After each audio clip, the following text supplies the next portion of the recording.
Then jump into the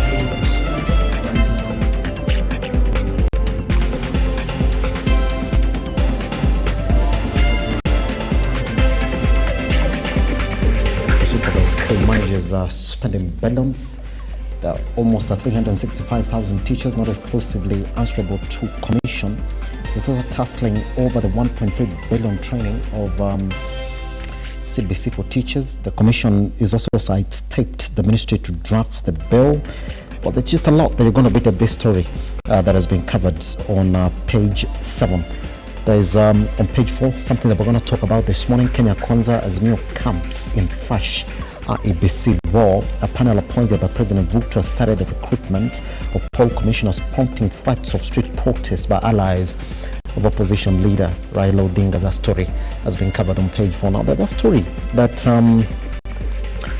covered of a man who essentially walked out of the police station, boarded a matatu, and left. That is one Kelvin Kiptum, who's needed in the US for a murder suspicion charge. That story has been covered on page 3. Police are now saying that they've tracked his phone signal to Machakos, so that hunt essentially intensifies them to get him back to the US. Story here on page 2, grief as a school bus crashes people to death. That story has been covered on page 2. And on page 10, you're going to read about ex-police boss and the Uhuru's many missed calls at the bombers.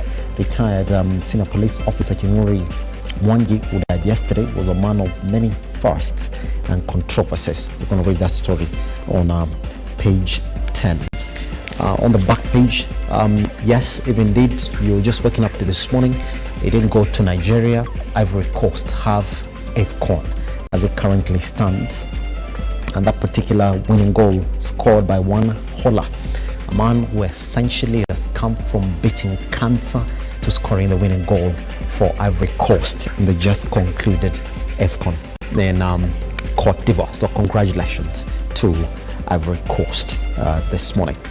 All right, other stories on the Standard. Tough choices in the face of a crisis. Tomorrow Parliament returns essentially from its December recess to a defining moment in the country. Part of the issues we're going to talk about this morning as well. Story has been covered on page 4, where Tangula has essentially to come in and either push the National House to talk about the NATCO report that essentially has proposals for IEBC selection team, or the picking of IEBC commissioners.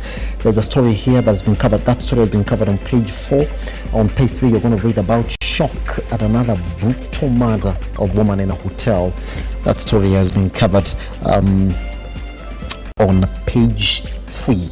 There's a story on page 10 about how KRA hits farms with a 1.1 billion and tax arrears. That's penalties. The story again on page 6. Visit is real from high cost of losing court cases. Kisi University is 631 million, Egerton University 196.4 million, Moi University 131.3 million. That's a lot of money essentially has been lost from losing court cases. There's a story here on Ivory Coast, late AFCON ghosts to rest. Story has been covered on page 32 of the Standard. And for those who are waking up as well, Man United won yesterday, but the talk of the day is Arsenal beating West Ham 6-0 at the London Stadium. I mean, those are the news. It's not about Man United winning. Man United still have 40 points, so it's not news at all, if you want to talk about news. All right, we're only talking about 3 boys in the league who are essentially Man United, Liverpool, City and Arsenal. That's it. All right, there is also a story here we've covered on our website. And if you're just waking up this morning, world marathon record holder in a tragic road accident. Story that has been covered by Edgar Wabire on our website. That's on www.lookuptv.co.ke. Now the tragedy struck the world of athletics as world marathon record holder Kelvin Kiptum and his coach lost their lives in a devastating accident along the Eldoret Kaptagat Road. Now the heartbreaking news was confirmed by Dennis Muga, the traffic-based commandant, who disclosed that the accident claimed the lives of both individuals. Now, if you do remember, Kelvin Kiptum, renowned for his remarkable achievements in the sport of marathon running, had captured the hearts of fans worldwide with his unparalleled speed and endurance, dethroning Eliud Kipchoge's record. On the accident, which occurred on the Eldoret Kaptagat Road, sent shockwaves through the athletics community and beyond as news of the tragedy spread rapidly. Both Kiptum and his coach were transported to the Moi Teaching and Referral Hospital, a morgue, where the bodies were received for further examination and processing. May his soul rest in peace. Now, on to the business early this morning. Then before we look at what we have in the newsroom, now the big story here is how the cost of importing second-hand vehicles into the country has skyrocketed on the back of a weakening shilling against the dollar. Right now, a Toyota Harrier 2016 to 2017 model will cost you around 4 million to get into the country. Mercedes-Benz C-Class will cost you around 4.5 million. A Mazda Demio, which will cost you around 1 million flat, or 1.2 million thereof. Now you have to part with 1.4 million to bring it into the country. We're talking about the 2017 upwards. Honda Fit 2017 will cost you 1.6 million from 1.4 million. Toyota Premio, by the way, it's a big jump from around 2.4 to now 2.7. So you can see it has been adjusted upwards by around 600,000 or 200,000, 300,000 for the other models as well. Talk about the high cost of or the weakening shilling, yes, against the dollar, which is occasioning all these changes that we're talking about here this morning. That's exactly what we have for you, in as much as your dailies are concerned. We take a signing breather. Once we come back, a couple of those stories that are taking headlines in our newsroom.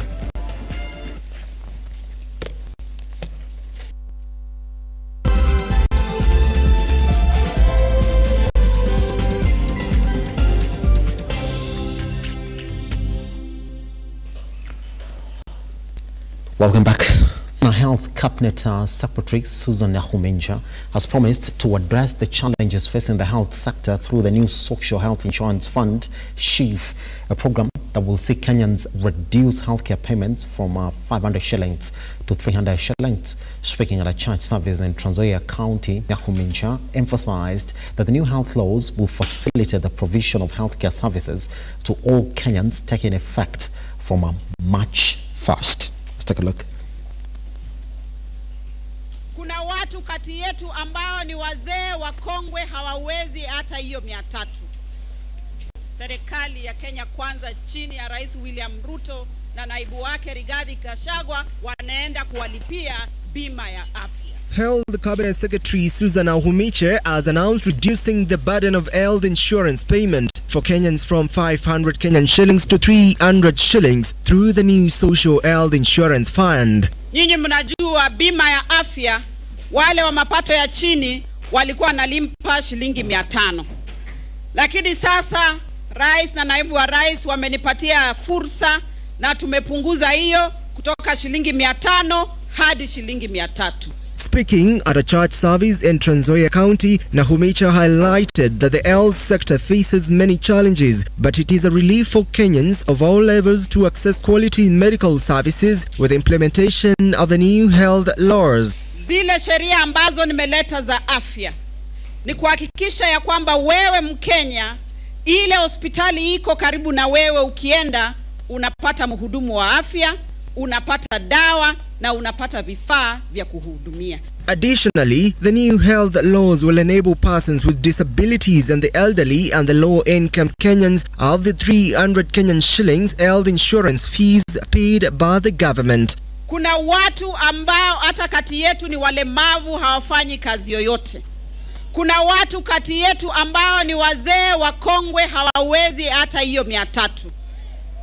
Serikali ya Kenya Kwanza chini ya Rais William RUTO na naibu wake Rigathi Gachagua wanaenda kuwalipia bima ya afya. According to Nahumiche, the government has launched an emergency chronic and critical diseases fund to oversee Kenyans facing chronic illnesses such as cancer and diabetes get covered. The new laws are, however, expected to take effect as from 1st March 2024. Wewe ikiwa uko na ugonjwa sugu, ugonjwa wa kansa, sukari, hypertension, hiyo ugonjwa ambayo inachukua muda mrefu, tumeweka fund inaitwa Emergency Chronic and Critical Illness Fund. Ukiwa na hiyo ugonjwa hautalipa chochote. Serikali ya Kenya itakushughulikia. John Matava, Lookuptv. Deputy President Rigathi Gachagua has called upon the Western region to quit supporting the opposition and rally behind President Ruto ahead of the 2027 general elections. As Ian Ketani now files, Gachagua dismissed the opposition, noting that the Kenya Kwanza administration was fully focused on service delivery and the situation will improve once all debt taken by the previous administrations are settled. As the Raila Odinga-led Azimio coalition continues with their sustained attacks on the government over the state of the Kenyan economy, Deputy President Rigathi Gachagua, while taking a swipe at the opposition, now says the economy will fully stabilize after the RUTO-led administration fully deals with billions of debt left by the previous administration. Hata sisi tumepata madeni ilichukuliwa na Rais Uhuru Kenyatta na ile mzee Azimio. Sasa hatuna namna, si lazima tulipe. And that is why for 1 year watu wanakuwa impatient. Hii watu Azimio wanatupigia kelele. Hii madeni ni hao walichukua wakiwa serikali ya handshake. Na sisi tunalipa madeni yao na hatulalamiki. Watupatie nafasi tulipe madeni. Na tuko karibu kumaliza hii madeni, alafu sasa ndio kazi itembee. The second in command also noted that the government had set aside more funds for milk farmers in a bid to ensure they reap big from their dairy work. Government tumepanga, kulikuwa maziwa imekuwa mingi kwa sababu ya mvua nyingi, tukatoa 900 million ya kustabilize the prices. Na pale KCC ikakuwa ni 45 shillings per liter, and kuanzia the 1st of March mwaka huu itakuwa ni shilingi 50 kwa kila lita ya maziwa. Speaking during a church service in Trans Nzoia County, Gachagua called upon residents of the vast western region to quit supporting the opposition and rally behind President Ruto ahead of the 2027 elections. Huyu Rais William Ruto alishinda ile mzee ya kitendawili akiwa na Uhuru Kenyatta, akiwa na machiefs, akiwa na polisi, akiwa na county commissioners. Hata huyu natembea alikuwa pande hiyo akaanguka. Sasa William Ruto ndio rais. Hii mzee kuna bahati anaweza pitia 27. Resources yote iko kwa serikali. Yule mzee hakuna kitu anaweza pea watu ya Trans Nzoia. Hata yeye mwenyewe anakuja kwetu kutafuta kitu ya kukula. Sasa kama yeye mwenyewe anakuja kwetu, nyinyi mkienda kwake iko kitu mtapata. So I want to appeal to the people of Trans Nzoia. Going forward, mujipange nyuma ya hivi viongozi wenu, mujipange nyuma ya William Ruto na muunganishe Western so that ikuje ungane with the rest of Kenya.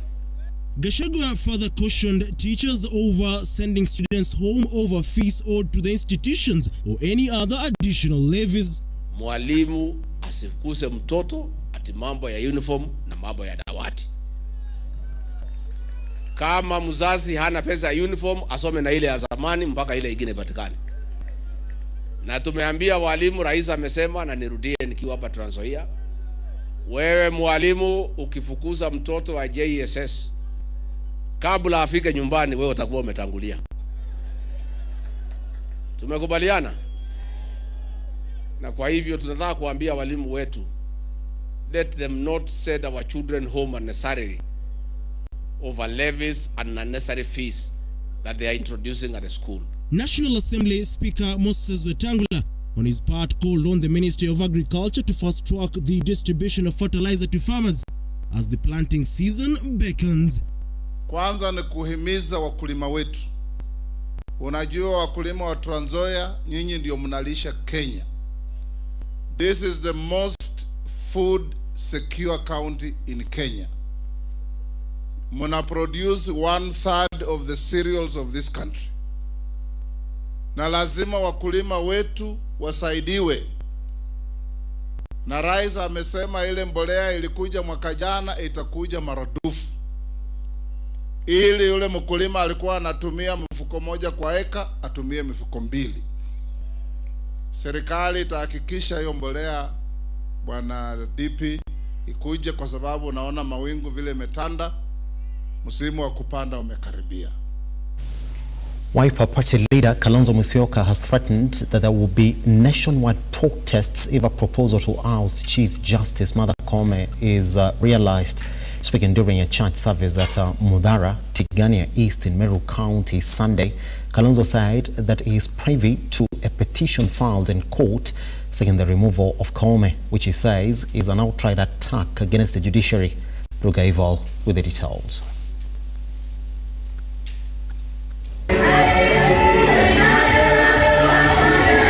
As the debate on the ouster of CJ Martha Koome continues to take new shape every now and then, the Wiper Party leader Kalonzo Musyoka has come out to condemn the move, saying it is an attack on the judiciary. Nilisikia story moja ajabu hapa.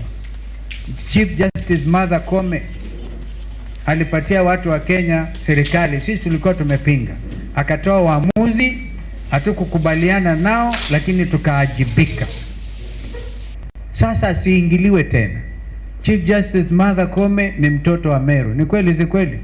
Speaking in Meru during a church service, Musyoka said if the move is taken into consideration, then people will take to the streets to oppose the removal of Koome from office. Wengine wanasema ni kama wanataka kufanya mswada watoe Martha Koome. Tutaandamana mpaka Maua, mpaka Sekuru, mpaka Meru, Mutindo, hiyo yote Kakoromoni. Hatutakubali mambo hayo. Kwa hivyo hiyo tunasema hiyo story ikome, because you cannot do that. Huku anakusaidia unakuwa what you want to be. The next thing wanataka kuteka nyara idara ya mahakama. That is the last bastion of our freedom. The petition to oust Koome was filed by Michael Kojo Otieno, who claimed the CJ failed to follow the law in appointing members of the Tax Appeal Tribunal. Kojo argues that the CJ was not transparent and diligent, adding that she discriminated against persons who had applied to be members of the board. Kalonzo and other Azimio leaders also took the time to hit out at the government over the high cost of living, saying the Kenya Kwanza government has failed to fulfill its promises to the people. Tumeshikana kukomboa Kenya hii. Pastor, umeongea juu ya corruption, ile inaendelea sasa ni uporaji. It's not even normal corruption. Ile corruption ambayo haijajulikana, haijaonekana tena. Ni wakati sasa wa Kenya tushikamane kwa roho safi kukomboa nchi yetu. Bunge linaanza kazi yake tena next week. Nyinyi mkienda kule mjaribu kurekebisha ile mnaweza kurekebisha, lakini mkatae kabisa. Lakini wale wako saa hii clearly you can see agenda yao kuongeza mifuko yao. Uporaji ndio wameweka mbele zaidi. Ubinafsi ndio wameweka mbele zaidi. Tunatafuta sasa tupate servant leadership. Servant and real servant leadership, ile ya mdomo. They have turned Kenya into a lying nation. Kila kitu wanasema ni uongo. Walikuwa wamesema ati mkiwapa nafasi wakiapishwa tu kuweka Biblia chini, bei ya vitu itakuja wapi? Chini. Wakasema mama mboga, watu wa chini, boda boda, mambo yenu mtainuliwa, mtoke bottom mupelekwe wapi? Up. Ile kitu tu imeenda up. Sio mama mboga, sio boda boda, ni ushuru wa Zakayo. Kweli si kweli? Brian Amwai, Lookuptv, Nairobi. Right, let's move on to the next story this morning, where various organizations in pastoral areas of West Pokot, led by their women representatives, have stepped up efforts to counter female genital mutilation. Rise in cases of FGM and child marriages have been blamed on food security crisis, which puts women and girls in vulnerable situations. According to the chiefs, the situation has proved to be a setback in eliminating the retrogressive practices where young girls are taken out of school, subjected to FGM to salvage their families from starvation, coupled by insecurity, which has destabilized the communities. The idea that Kenyans could be treated as foreigners in their own land has been met with resistance, with the former MP for Bahati, Kimani Ngunjiri, saying the requirement to have villagers submit farm ownership certificates to get IDs is nothing but disappointing. You cannot be given an ID without having a copy of a title deed. We have never seen that. It is not in the constitution. We voted 47%. Lakini kuna watu wanakama ng'ombe na majani ya wenyewe. We put this government 47%. Na sasa tunaindwa na kabila zote. Samson Kamau, a resident of Kajiado County, has said that the county is faced with many challenges and many young people have missed employment opportunities to join the police service, the army, the county government due to lack of identification. As such, as leaders, we are coming together to condemn the acts that are discriminatory to our people. And we are saying this blatantly because we have had our people suffer. Specifically in issues of ID cards, we have had our members go to get ID cards, yet they are even asked to give title deeds. And we know Kitengela is a cosmopolitan town, and yet we know these are challenges that are facing most of our cosmopolitan towns. Now these are issues that we really like them to be looked into when recruitment is being done, that most of our members are unable to get recruitment into the forces, into the disciplined forces, be it police forces or the Kenya Defence Forces. Reason being, and as we all know, the rules of engagement are the recruitment happens at your country of birth, your county of birth. Yet when our sons and daughters ID cards are issued with names or their county of birth being not where they were born but where their parents emanated from, that is quite discriminatory. The residents have pointed out that there is a leadership problem in that county, saying that the promises given to them during the elections have not yet been fulfilled, while mentioning tribalism has a major disaster. Wacha nikwambie kama kuna bahari pambaya hapa kulingana na uongozi ni hapa Kitengela. Kienda kwa hiyo ofisi ya county government, utakuta kutoka mtu wa chini subordinate staff paka wajuu wote ni Wamasai. Sasa sure sisi tuko wapi? And yet sisi ndio tunachaguana hapa. Kwa hivyo tunasaka kusema hii ukabila tumekataa kabisa. Lona Lorraine Mbuya, Lookuptv.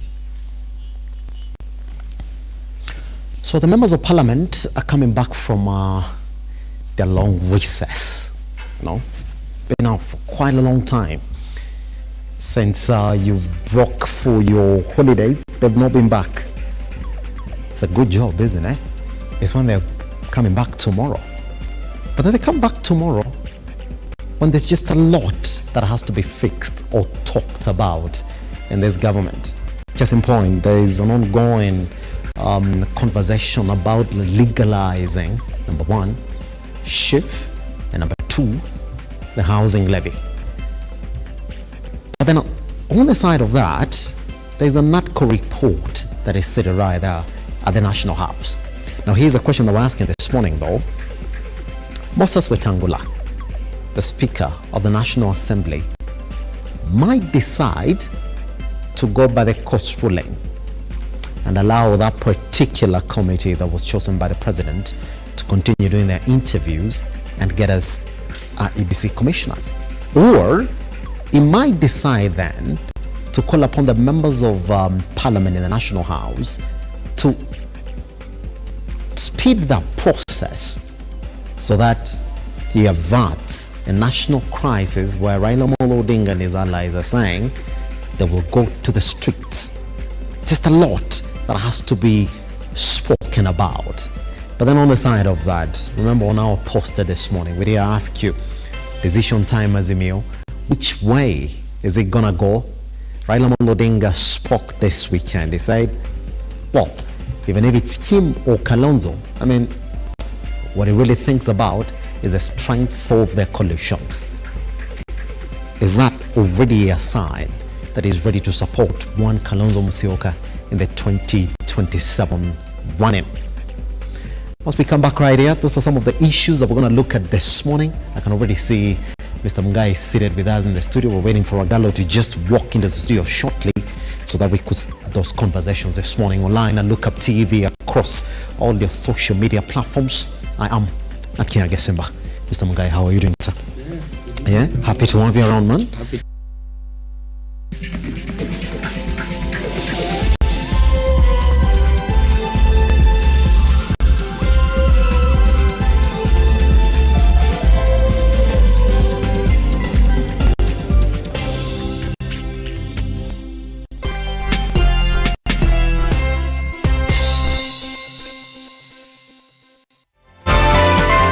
Infinity Industrial Park is one of the largest private industrial parks located along Eastern Bypass, Nairobi, which provides modern infrastructure for smooth operations for industries and business enterprises. Infinity Industrial Park offers world-class amenities and facilities with wide roads, a police station, a power substation, fire station, public transport stage, hospital, and shopping mall. In addition, Infinity Industrial Park also offers CCTV cameras, 24-hour private armed security patrol, sewer, water, fiber optic cable, and 3-phase power connection, added to public utility, canteen, and dining areas. Sail on the golden opportunity to invest in Infinity Industrial Park, fully serviced warehouses at a special price of 3,569 Kenyan shillings per square foot. For more inquiries, visit our website infinityindustrialpark.com.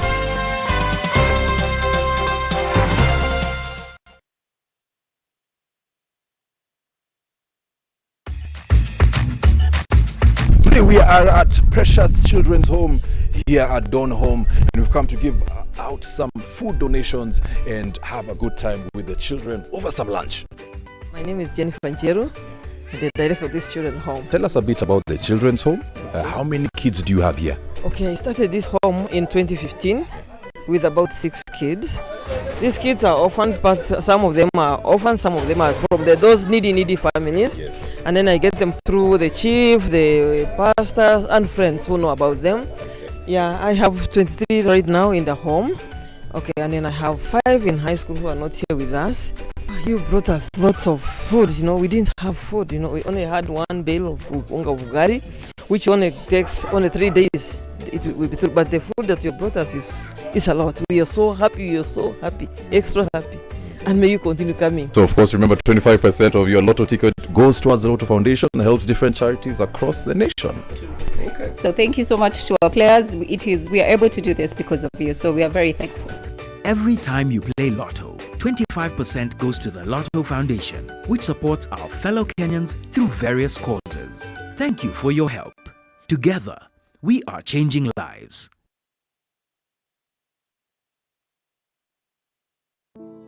Save a Life is a non-profit organization that has taken the front line in transforming lives in the entire country. So far, we have transformed the life of over 100,000 people through our programs, which include medical support, youth empowerment, street family program, feeding program, and climate change. Join us today as we transform lives. As we always say, service to humanity is service to God. Save a life, transforming lives.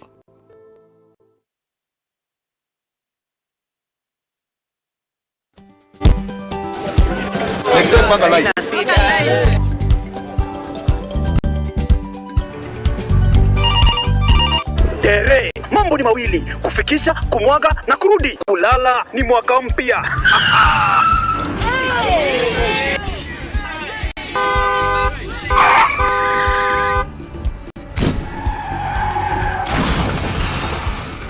Muka we mse. Nini mbaya? Wewe kwani wani vile dereva anaendesha gari vibaya? Lazima tususe. Anaendesha gari na kwa simu the whole time hata angalia barabara. Tusimame. Wewe dereva wewe. Mwaka iliyopita peke yake watu zaidi ya 3,000 walipoteza maisha yao barabarani kwa sababu ya tabia kama hizo. Hautatuangamiza tukiona. Naomba msamaha, nitampeleka vizuri. Si wameomba msamaha. Sasa tuende tusafiri kwa mwendo wa aste. Dere Smart hufikisha abiria salama. Ujumbe huu umeletwa kwako na NTSA. USA kwa ushirikiano na European Union. I want to introduce you to a company that gives you a special service today on the Captain's Arena. This person is there saying, I really thank God for what has done to me. I really thank Grace for what has done to me. That things makes you feel fulfilled. Exactly. Are you saying that you're a happy man currently in your life? Is that what you're saying? because you do not leave your clients. They become your people. Sons and daughters. Sons and daughters. All right. Yeah, You just can't walk in and be like, okay, I bought it. Thank you very much.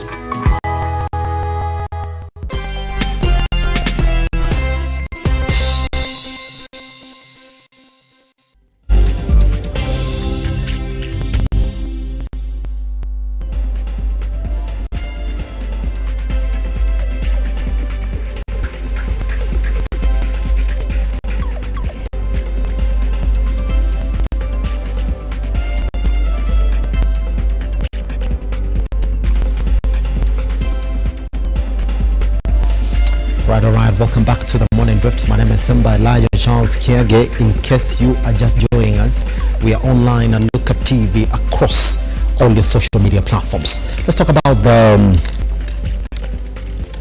bigger event then. Your members of Parliament are going back to the National House tomorrow. On the back of them going back to the National House, we do know that there's just a lot of business that is already waiting for them to talk about.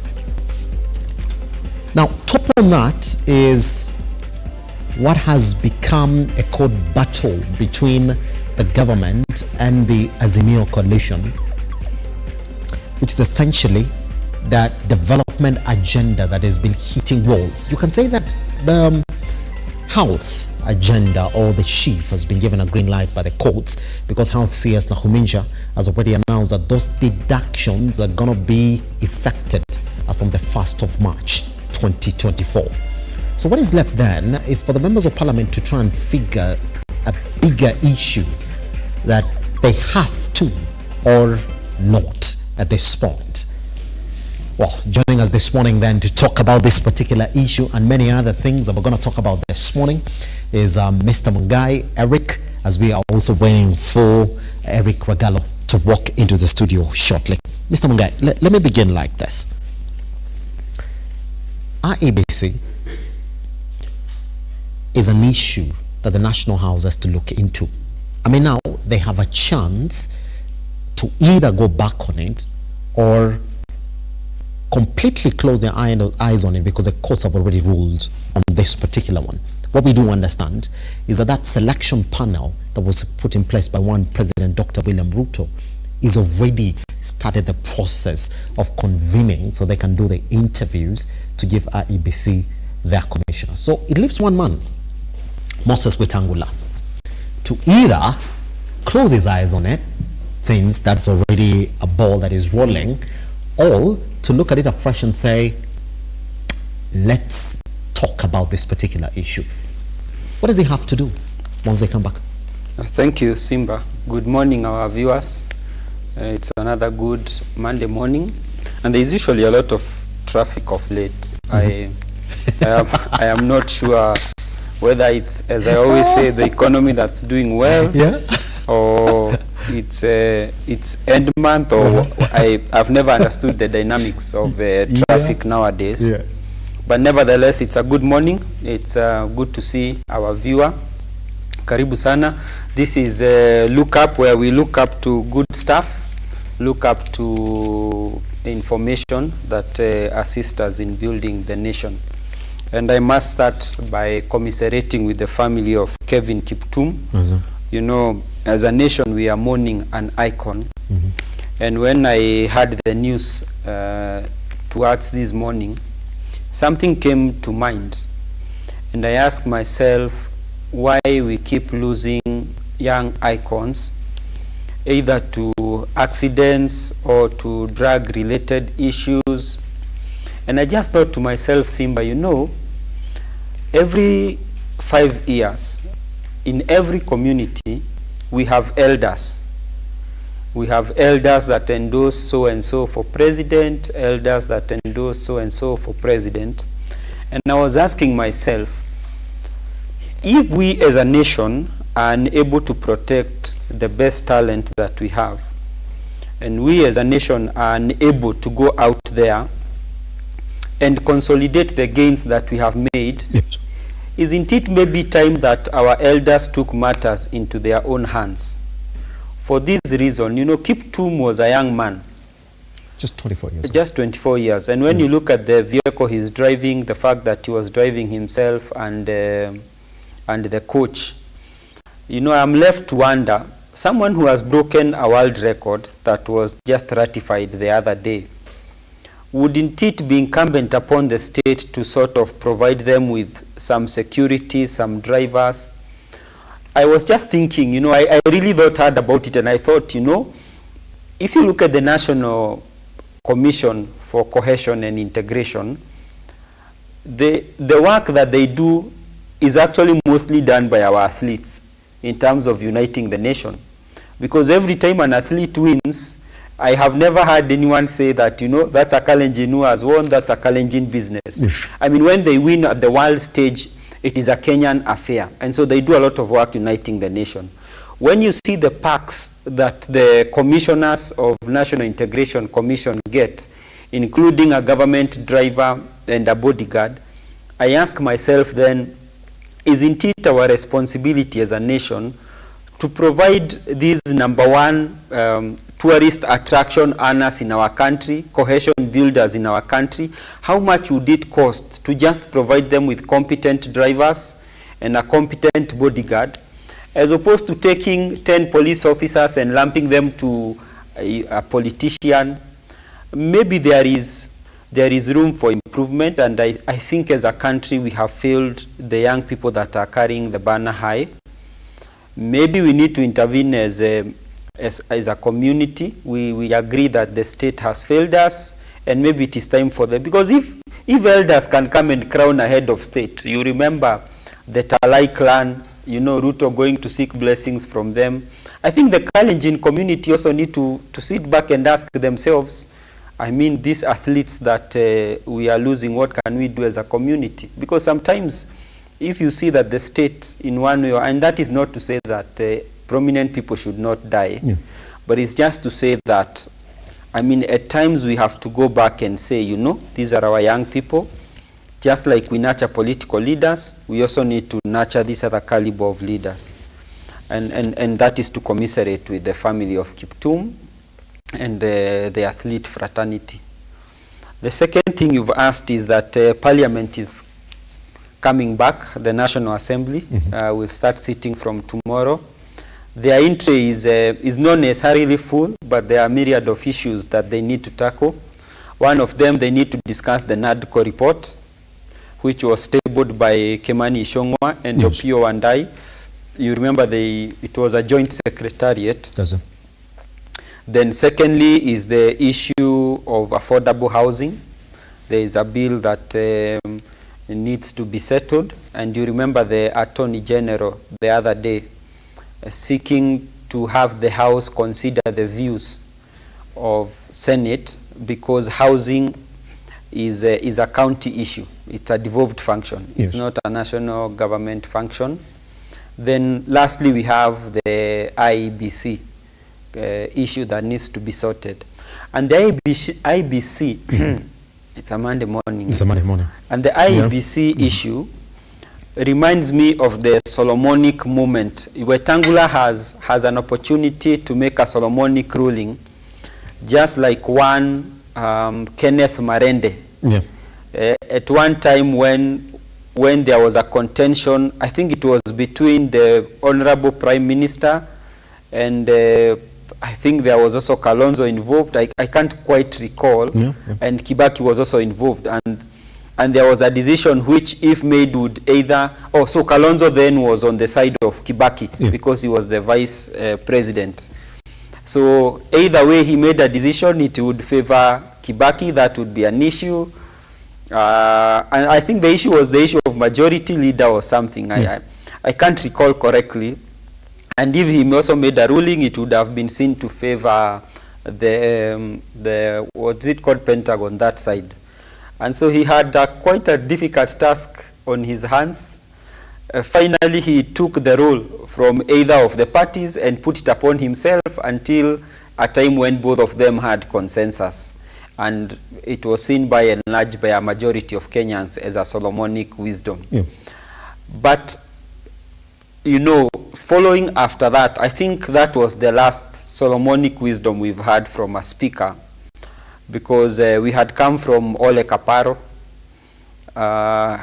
famously known for order, and I think Parliament has come of age. Nowadays, I don't hear the speakers order so much like Ole Kaparo, but you must understand Ole Kaparo at that time had, you know, the political temperatures were very high with his regime. We haven't had Solomonic after Marende, you know, came in Muturi. For Muturi it was obvious. He had trained his guns that he was supporting the government, and nothing you could tell him could make him change his mind. Yes. He was really abused. They poured water on each other. You know, people fought in the National Assembly. And so for Muturi, it was very clear. He was supporting the government. It did not matter anything to do with Solomonic or whatever decision that needed to be made, including the security laws. Yes. The opposition tried to tell him these things will be shot down by the court, but he said, potele ambali, be it as it may. He went ahead to pass it, but the courts went ahead and rescinded some of the clauses in the security laws. Yes. Wetangula has an opportunity, and I believe he's a fair man. Why I say he's a fair man is because, one, remember when the CASs were brought to him for vetting, he actually refused to vet them, and he said the CAS are unknown in law, and so he asked that they go ahead and be sworn in by whichever authority, but he was not partisan to a process that was not legally correct. Like he couldn't allow that motion to be tabled in the National House. Yes, to be tabled in the National House, because as far as they were concerned, it was without their scope. So I think when you look at his, you know, the politics aside, because politics will always be politics, and you will always be seen to lean to one side. Yes. But I think Wetangula is a sane man. He's a sane man. When you listen to his speeches, even when he goes to rallies, of course, people may quote that he has gone to appeal. There is a case in court which he has gone ahead to appeal. It's on the housing levy. It's on the housing levy, yes. And that's why I wanted to jump in at this particular point. Munga, you can't say that you do not know on which side one Moses Wetangula leans, because it's quite clear. I mean, if you go back to some of the biggest rulings that Moses Wetangula has been faced with at the National House, and I will just bring you up to speed on what they have been. When it came to the members of parliament essentially presenting, and I'm talking about the minority side of parliament, presenting who they thought the minority whip in parliament was going to be. But remember, during the Rangos being Sabina Chege and the Jubilee side, Moses Wetangula had to wait for a court ruling to be made, sort of to give him direction on exactly what he had to do, instead of declaring himself on that particular issue. Let's go on the ruling of majority and minority. That's a case that Moses Wetangula is essentially ruled upon, but seated at the courts today, as we do know of it. Is a man who's gone to court to appeal against a ruling by the courts on the housing levy, which is a government agenda. So from what you said this morning, is it not clear to see exactly that Moses Wetangula's side is already known in this particular issue? Politically, it's easier to see that Wetangula has taken a political side. Either way, you know, he emanated from the Kenya Kwanza government. Is it okay? So, is it okay for us to see his side now? You see, the reality is, for you to be speaker, you must be voted by members of the House. Does it? Okay. Now, if you garner a majority, whichever side a majority, then you become the speaker. And clearly, Kenya Kwanza were the majority. And we saw on the campaign trail that Ford Kenya was a part of the Kenya Kwanza gravy train. Yes. And therefore, from a political angle, the answer is that, of course, politically, he should be seen to be leaning with the Kenya Kwanza side and advancing the government agenda. But there's something that we must always keep tabs with. I do not know where we got the notion that the arms of government must be always antagonistic. Because remember, when we speak about government, especially in media panels, we speak of government as executive. But the reality is government is made up of 3 arms, which are independent and interdependent. Yes. Okay? And therefore, it's important to have the separation of powers, but also with the realization that under Article 1, all those institutions work towards the good of the ordinary Kenyan, because the power is vested in me as Mungai, as an ordinary Kenyan. Okay? And therefore, in advancing their interest and in their independence, they are actually safeguarding the interest of Kenyans. And therefore, the question that we need to ask, when Moses Wetangula goes to court, remember even during last sitting, Kipchumba Murkomen went to court to have the court declare on the separation of powers between the Senate and the National Assembly when they were at loggerheads between which bill would go where. Yes. And in a healthy democracy, that is the expectation, that sometimes when there appears to be a lacuna in law or when there is a misunderstanding, it is the responsibility of the courts to make an interpretation. And therefore, when the Speaker of the National Assembly goes to court, it is within his democratic right, either as an individual or as a speaker. Yes. Because remember, the law had been passed in his house. Okay? And therefore, it does not stop him legally from going to appeal a ruling on a judgment Yes. coming out of a law that he himself presided over in his house. Does that, but is appealing that particular ruling, is not seeking to be guided on the basis on which they ruled on it. Mr. Mungai is disagreeing with how the court ruled on it. But remember, this is a process that was on his table before it actually went back to the courts. So he's saying, no, you got it wrong. But how is he saying that you got it wrong when even the AG himself, Mr. Mungai, is telling the members of parliament that you guys got it wrong?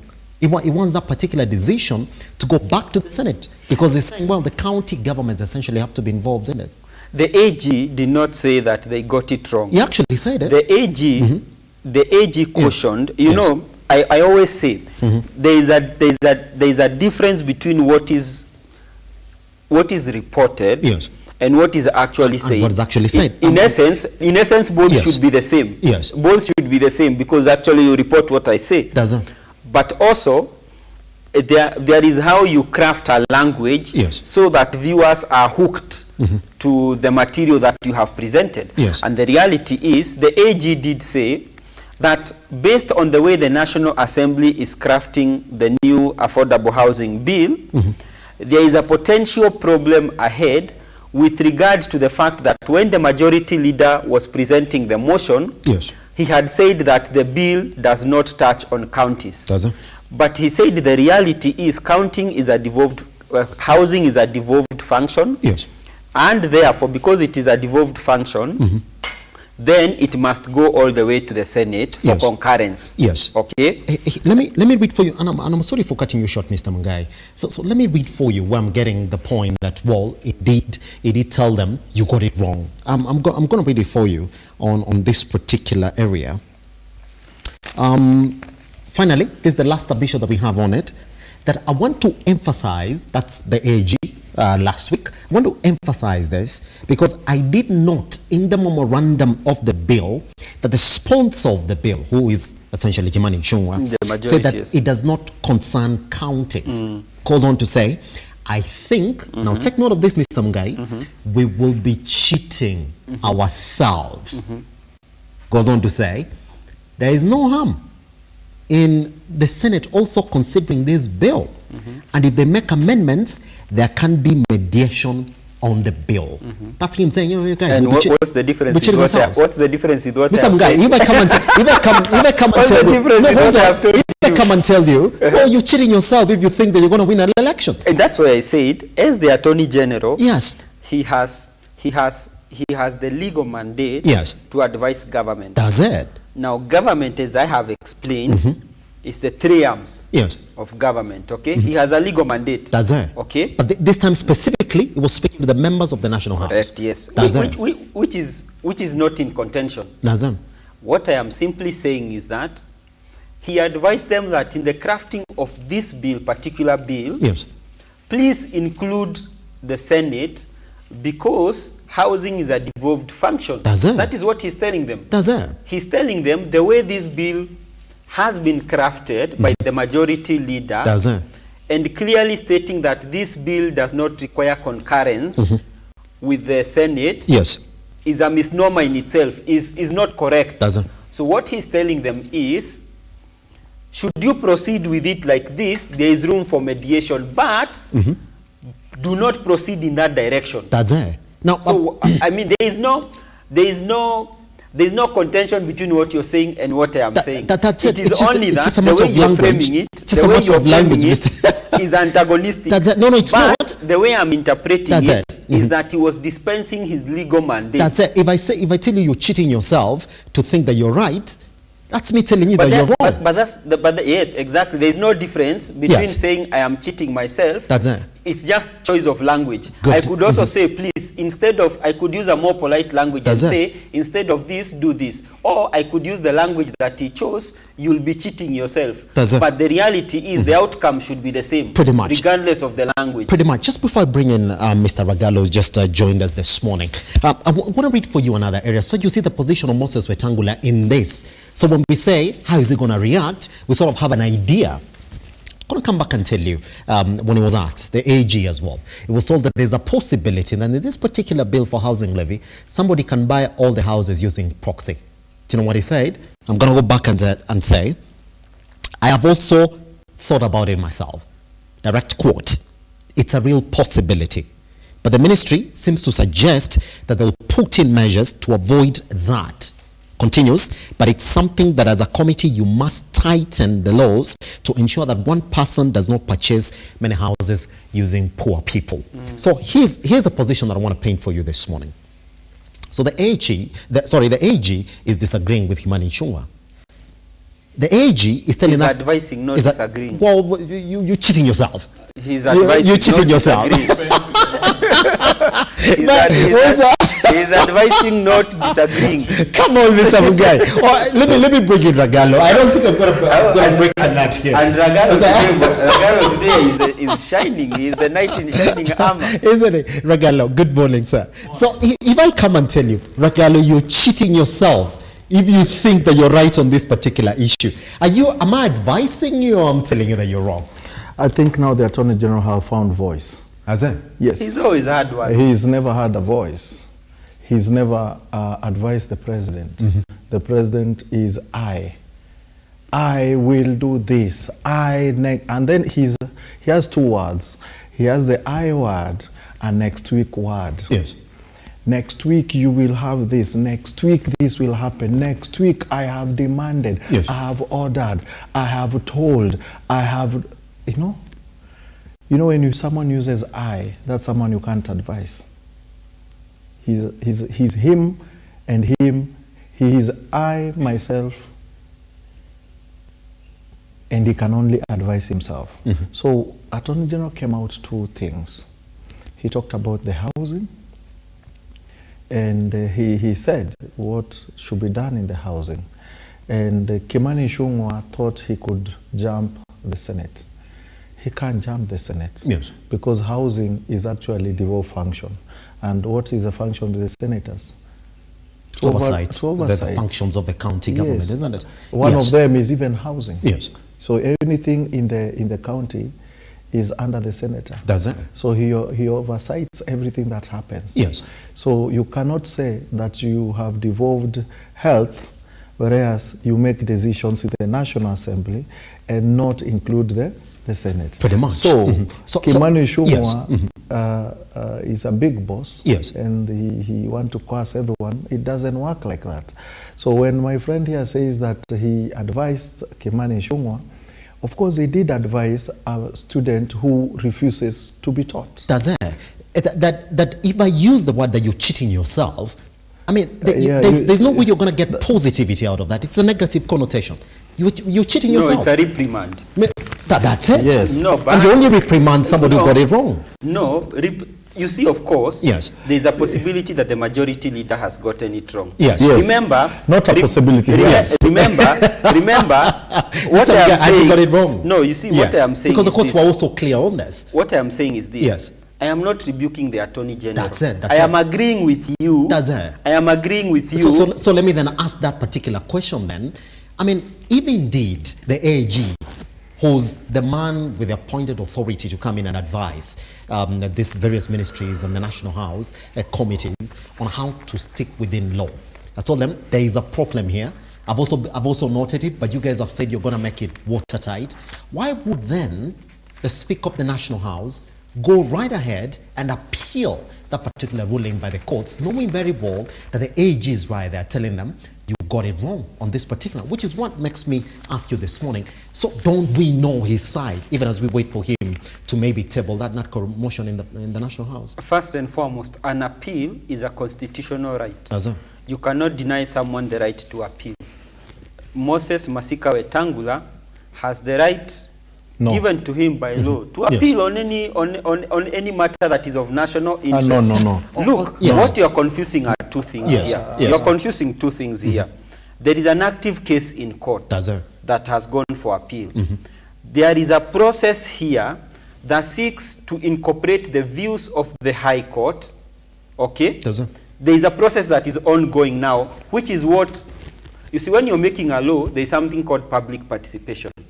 Now, public participation is what is currently going on in the National Assembly. And that is why the AG was there. Okay? And the AG has advised the mover of the motion to make sure that there is concurrence with the Senate. So I don't see what exactly is the problem. The problem here is that the Speaker of the National Assembly then moves right ahead to appeal that ruling by the courts on a case that is already taking precedence. Like there is a process already going on the ground. But what's the challenge with an appeal? So the appeal is, why are you going to appeal to want to stop the process? Knowing very well that you've been advised that there are problems here. Even your AG is agreeing with you. There are problems on this particular No, the AG is not agreeing there are problems. The AG is advising that this is the direction you need to take. Yes. I am telling you, there are two processes here that are ongoing. That's it. Mr. Mungai, that is clear. Which on face value have something to do with each other. Yes. But what I am saying is, the National Assembly process of coming up with a bill does not in any way stop the Speaker from appealing a ruling emanating also from a process that emanated from his house. Yes. That is simply what I am saying. But then once this particular bill comes to you for passing, you as the National Assembly Speaker, knowing very well but it's not the Speaker who passes bills. No, it's not. That is what I need you to understand. Yes. It is the members of the House who pass a bill and assented by the President to become a law. That is totally fine. Mr. Ragalo, this is exactly what we're looking at. And Mr. Munga, I'm going to come back to you on this particular as well. That indeed the National Assembly Speaker is going to court over a process that first went through your house. The AG comes in and tells you, well, I'm advising you to do it like this. So when it goes back to the courts, it is actually constitutional. So the process becomes completely legal. Is it ever okay for us to know the stand of a speaker on an issue that's going to go back to the National House? I can see a lot of misnomer. It's either Wetangula want to go back to the House to become the Senator Bungoma, or he should take call as the Speaker. And what is the function of the Speaker? As Wetangula Moses, he's legible. He can go to court. But as it of now, he's not just Wetangula Moses. He's the Speaker of the National Assembly. So he cannot go to court. Yes. Who is supposed to go to court for the government?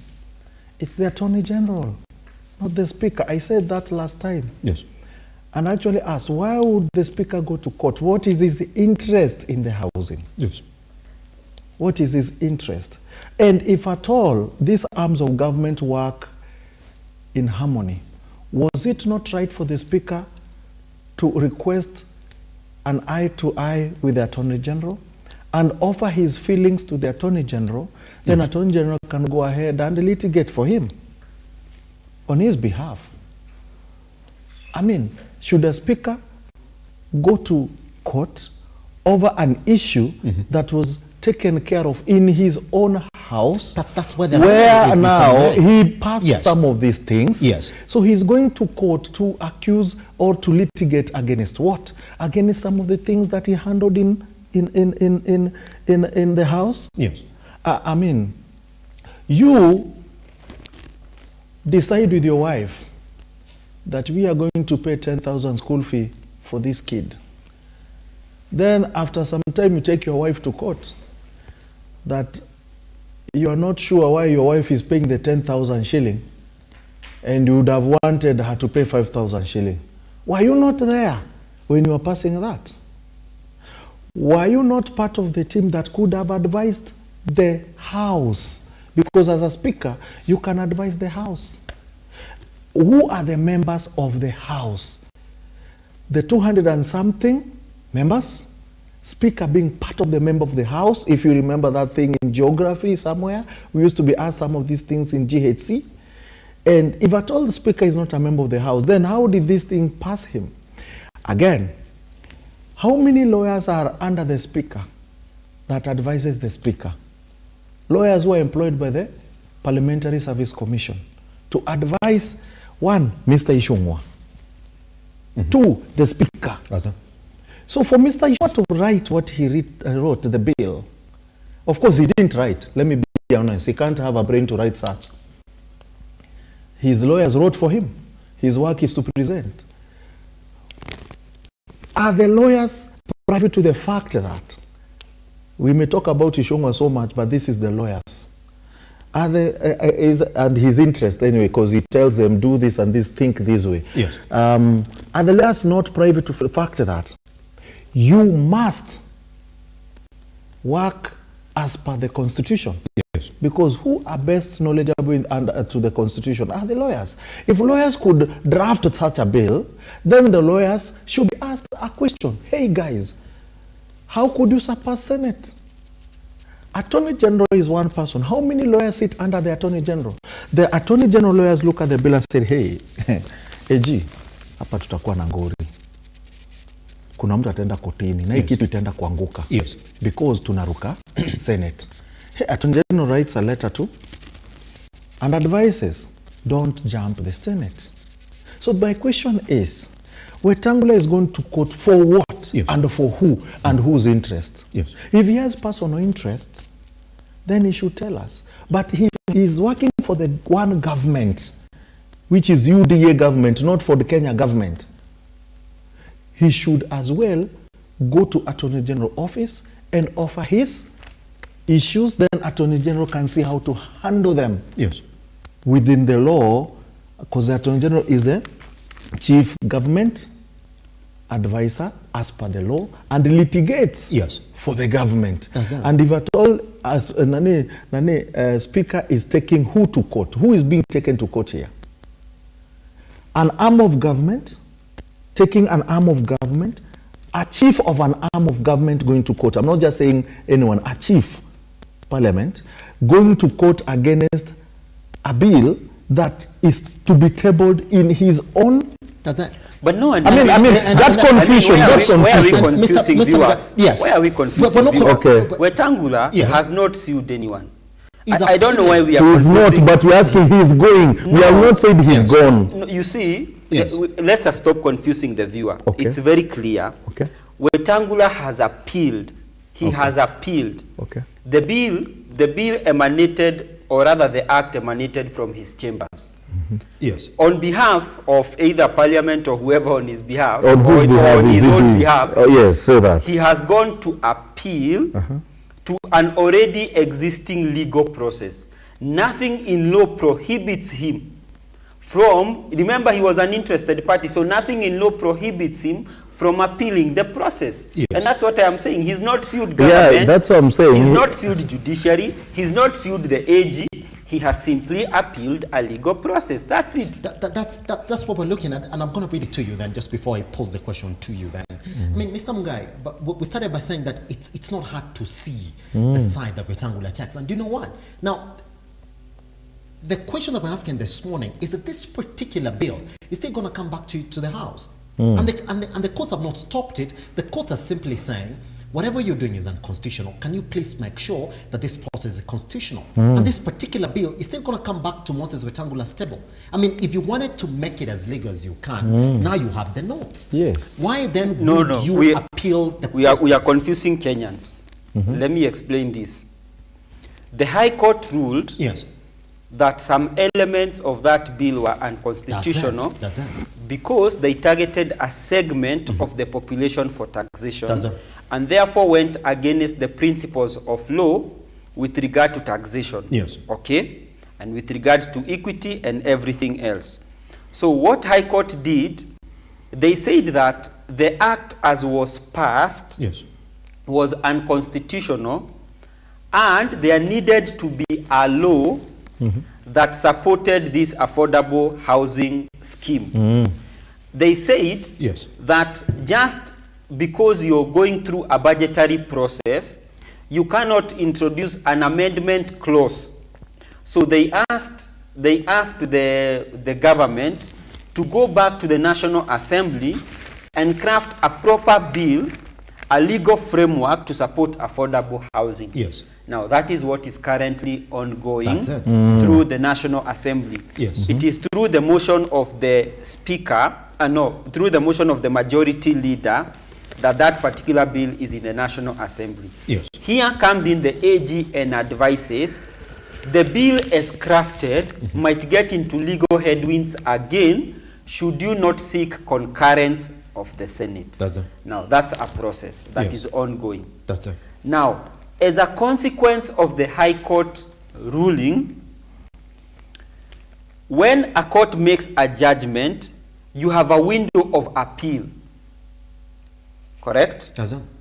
It is not illegal to appeal. No, it's not. The law provides that you can actually appeal a ruling that does not sit comfortably with you. So what is the strategy? The strategy is litigate on this end, amend on this end. If this end does not work, we have backup of this one. I thought that's what a good soldier should do. That you should never go to war unprepared. And you know, in this place we have discussed on the issue of the judiciary at length. Yes. And therefore, as a wise leader of government, what do? Yes. You have a two-pronged strategy. Litigate, but at the same time legislate. What's the problem with that? But it's just the man who's doing it. It's the man who's doing it. No, there is. It's the man who's doing it, because at what point does Wetangula stop? At what point does Wetangula stop being the Speaker? Let me ask you, who passed that law? It's the members of the National Assembly. And who is the head of the legislature?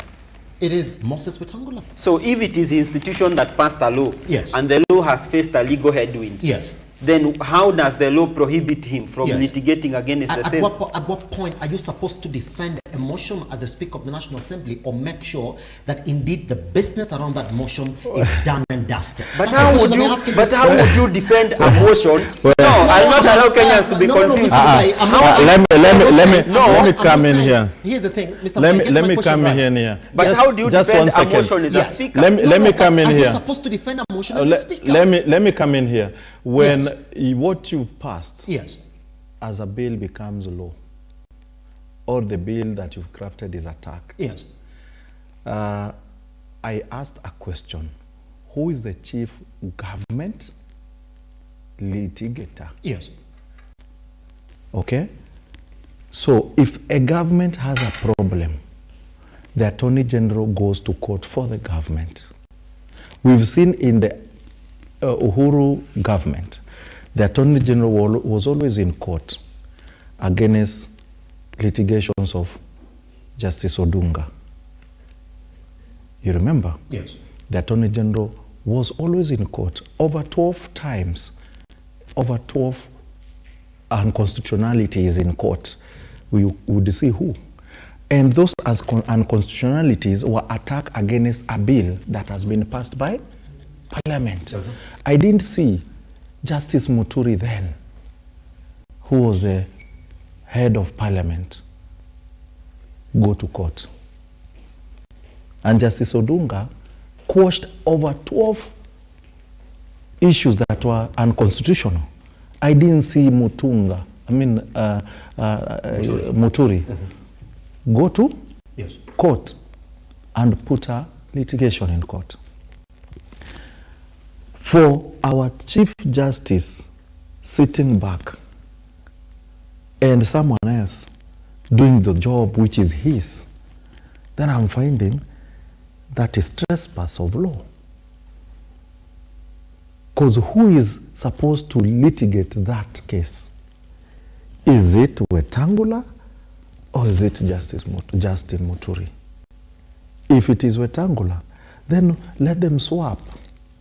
Let Justin Muturi go back to Parliament. Yes. Wetangula becomes the AG. That's why, and I've given a very good picture of Justice Odunga over 12 cases, which he knows. Yes. Did we see Muturi in court?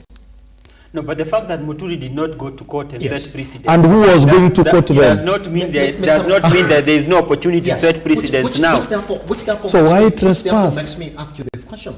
Because here we are talking about the tough choices that Wetangula has to make, but he's not making those choices.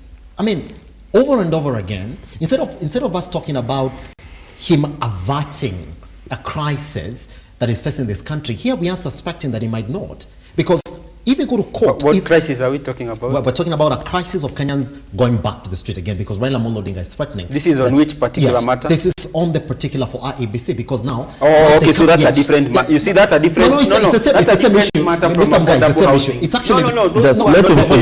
We're trying to understand the man Moses Wetangula when it comes to him making himself clear on these particular issues. And remember how we started. When it came to majority ruling, when it came to the Jubilee squabbles in the National House, where he had to wait for the courts again to tell him exactly what he had to do. He sort of took a seat back. And that's what we started. Even on that ruling for majority and minority, that case already stated in court as well. So we're waiting to see exactly what it is.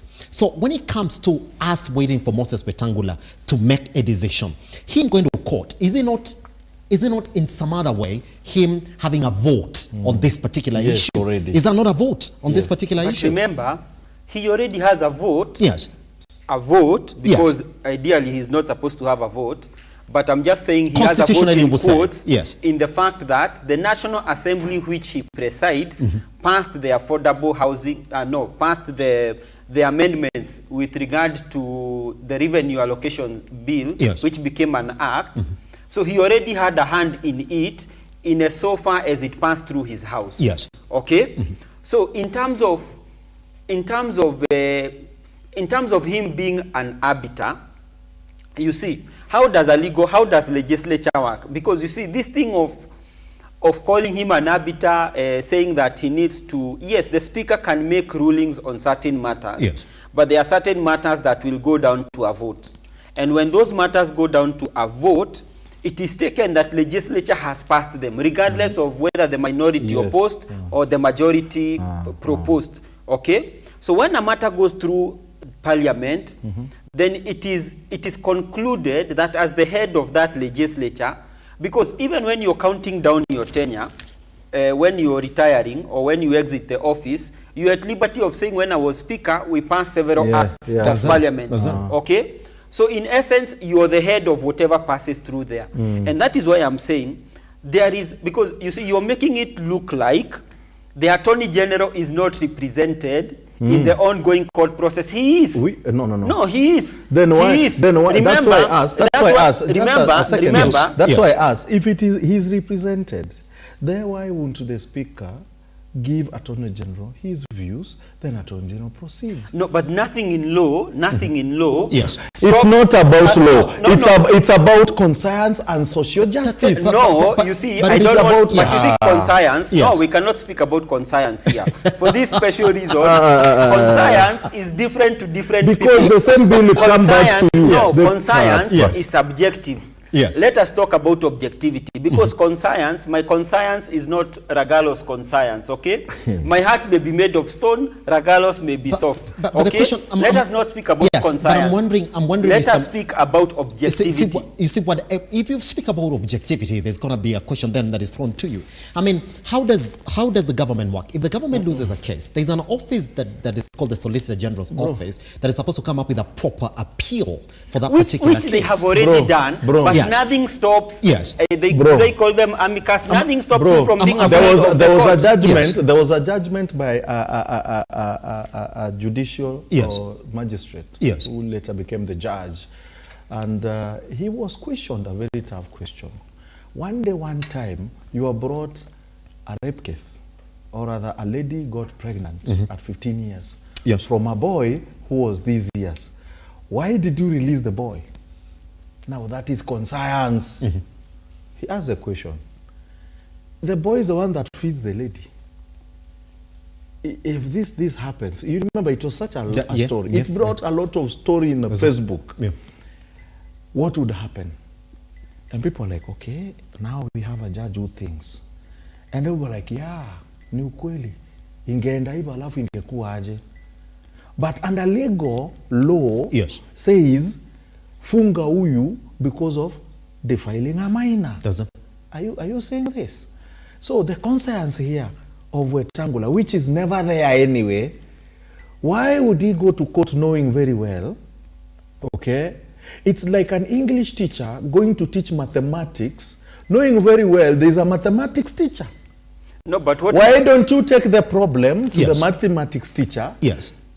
To go and handle it in the English, I mean, it doesn't work. And it's a good thing that you're coming up with it. Now, is that what the problem is? That here we are waiting for maybe Wetangula tomorrow to say, well, there's a crisis that's coming up. There's an article report here that is talking about IEBC and that we should move forward. Both sides give us proposals, guys. Let's start with it, because the country is sort of running into a place that we didn't want to get into.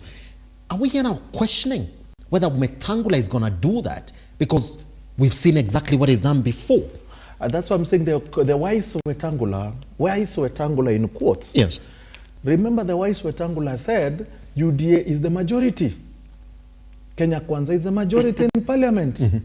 But in real conscience and the reality on the ground, Kenya Kwanza is not the majority. And I asked here, a question will be brought to a kid in school. Under the current government, who is the majority? What would that kid write? Under the truth of the law, the Raila side is the majority. But under Wetangula's law, the UDA side is a majority. So Wetangula does not have wisdom. His but wisdom, you said he's wise in quotes. Yes, in quotes. Yeah. Meaning he's not even wise. He's primary school wise. So, when you come to litigation, Wetangula does the same. He forgets he's a primary school teacher, but he wants to go teach in secondary school. You can't do that. Going to what you've asked, now we are going to IEBC. It's an issue that... Before we even go there, it's an opportunity for Mount Kenya Kikuyu Nation to redeem themselves. It is a book which is opened that they can now issue their also demands. How?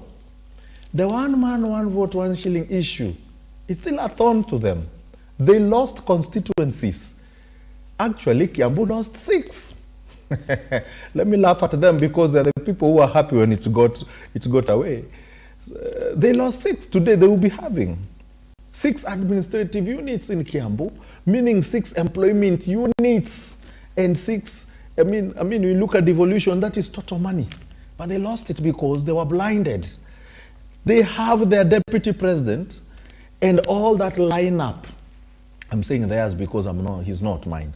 And all that lineup for their people to take this issue to parliament. Yeah. They have an opportunity to look at the money part. They say Ruiru is overpopulated. Ijara, Duale's place, Duale by there used to win by 7,000, 6,000 votes. And Kingara and Kabogo, but Kabogo wasn't there. Let me say Kingara. Kingara will win with 120,000 votes. Of course, I ran against Kingara. I know the numbers. But what Ijara gets, 100 million, 110 million per year, is what Ruto gets. That is not fair. And if that is fair, then I don't know what fairness is. And I'm sitting here saying, but now they have an opportunity to go argue themselves out, because this thing called NADCO report yes, is a whole issues, and they can take care of this issue to benefit them. Doesn't. But as Mount Kenya as they are, because they're full of Togege plus my MP, they are going to not argue this.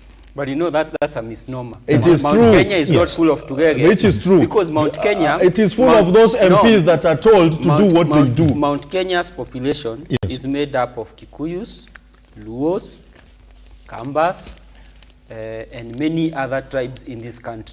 So when Ragalo sits here and dictates that Mount Kenya is full of Tugeges, I am part of it. That line I am down. part of No, it. we cannot. That's why I'm saying that. I refuse to be party. I refuse to be party to a name that demeans so they are not going and the people of Mount Kenya. They are not going to have it, because their people cannot argue things. No, the you can. people that were put there cannot even take care of themselves. What do you mean put there? They were brought. Who brought us the finance bill? Mount Kenya.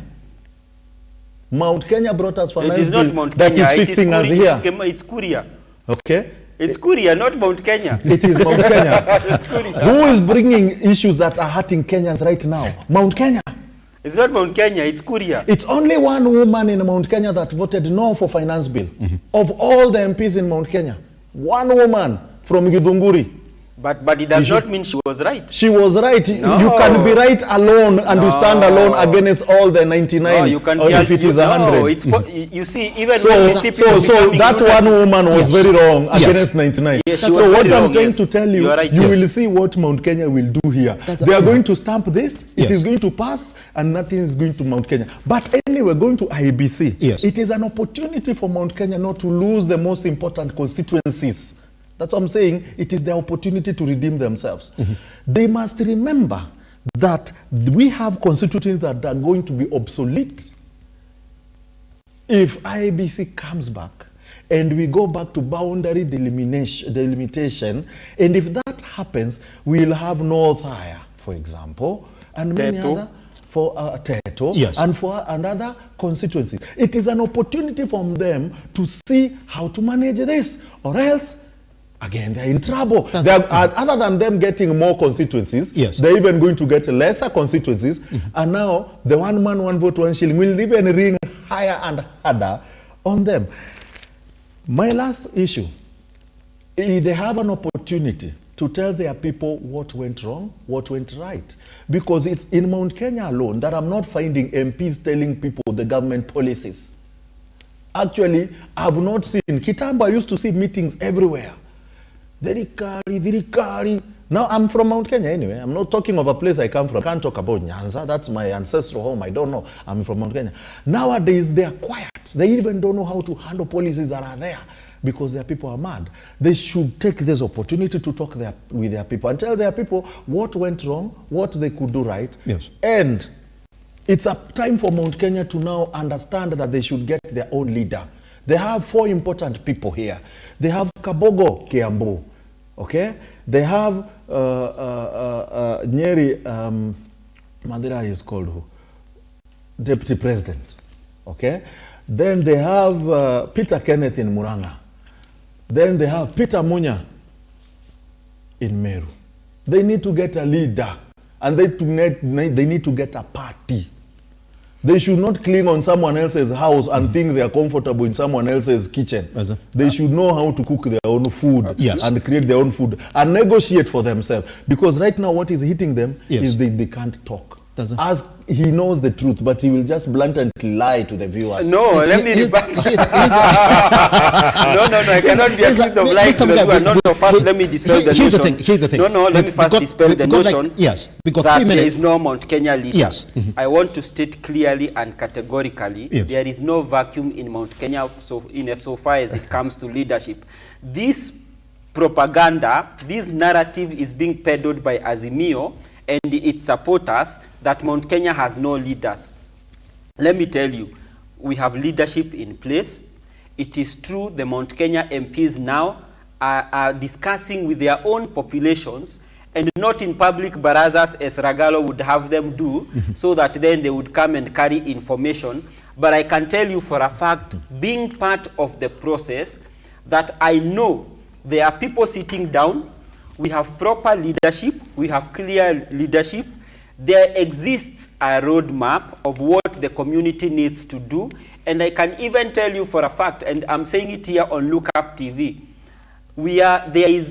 there is an opportunity to modify the 1 shilling, 1 man vote, 1 shilling, 1 man, 1 vote conversation. Yes. It's even going to get better. Yes. So the notion that, you know, people out there castigating that Mount Kenya has no leadership, or, you know, since the former president left Mount Kenya, they are now suffering. Let me tell you one thing, Simba, for a fact, it is true Uhuru left a lot of orphans.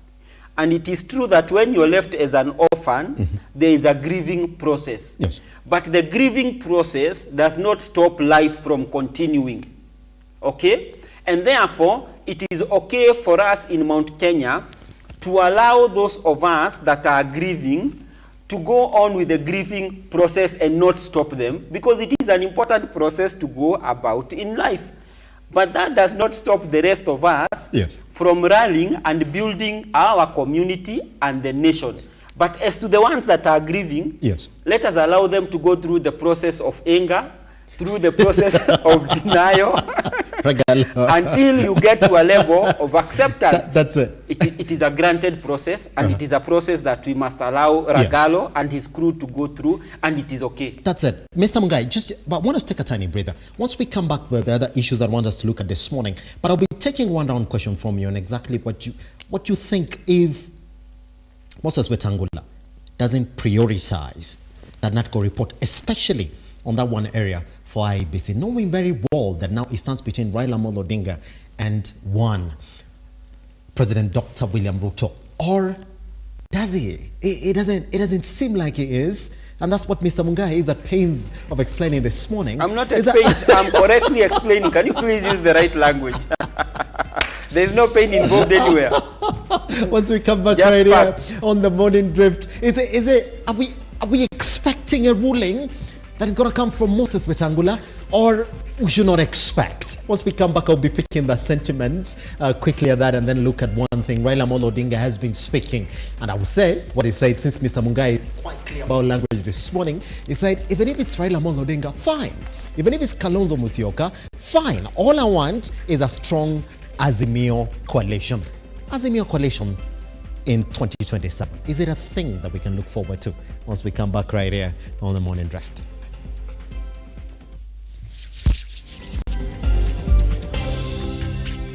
Nah, I don't think it's gonna.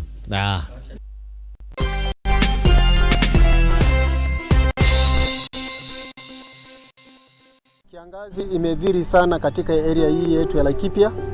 Mara mingi sana katika Laikipia kuna wafugaji na kuna wakulima. Hakuna yule ambaye amesaidika, hata wakulima pia wajasaidika na wafugaji pia wajasaidika. Lakini kwa siku ya leo tunasema kwamba RUTO Foundation imetusaidia sana, kwa sababu inalisha jamii ambaye hawana nguvu ya kupata lishe mahali moja au nyingine. Tumekuwa tunalala hoi. Ukweli kabisa. Mimi siamini. Hata mtu mwingine juzi tumeleta hapo usiku alikuwa amesimia. Alikuwa na siku 3 hajaumwa kitu. Kwa hivyo tunashukuru sana RUTO. Leo watoto wengi ameshiba. Nashukuru Mungu kwa RUTO Foundation siku ya leo. Maana wamekuja at least manyumba 100 leo na 10 itaweza kunuka kitunguu jioni ya leo. Tulikuwa na njaa, si mchezo, ilikuwa na njaa, si ya ile ya kusema iko njaa. Ya kwanza tumekuwa na watoto ambao wameshikwa na hata watu wazima na utapia mlo, na pia tukiangalia hii ni area ambayo imejaa watu ambao wana rely na mifugo, na mifugo mingi imeweza kuisha kwa sababu ya kiangazi, na tunashukuru sana the RUTO Foundation kwa msaada wao ambao wameweza. Asanteni sana. Every time you play Lotto, 25% goes to the Lotto Foundation, which supports our fellow Kenyans through various causes. Thank you for your help. Together, we are changing lives.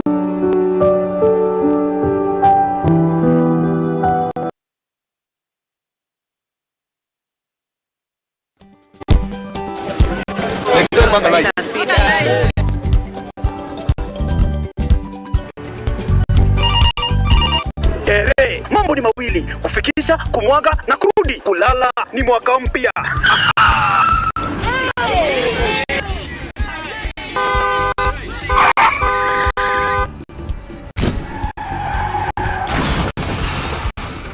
Muka we mse. Nini mbaya? Wewe kwani wani vile dereva anaendesha gari vibaya? Lazima tususe. Anaendesha gari na kwa simu the whole time hata kalipa na bara.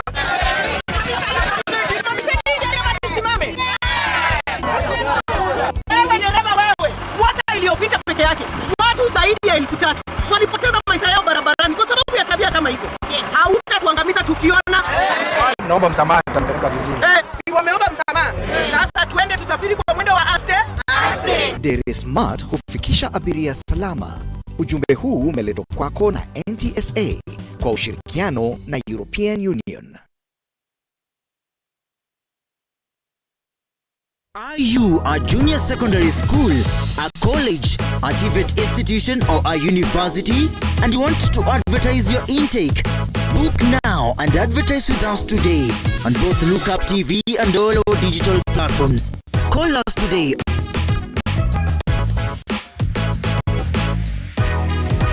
or email us on sales@lookuptv.co.ke.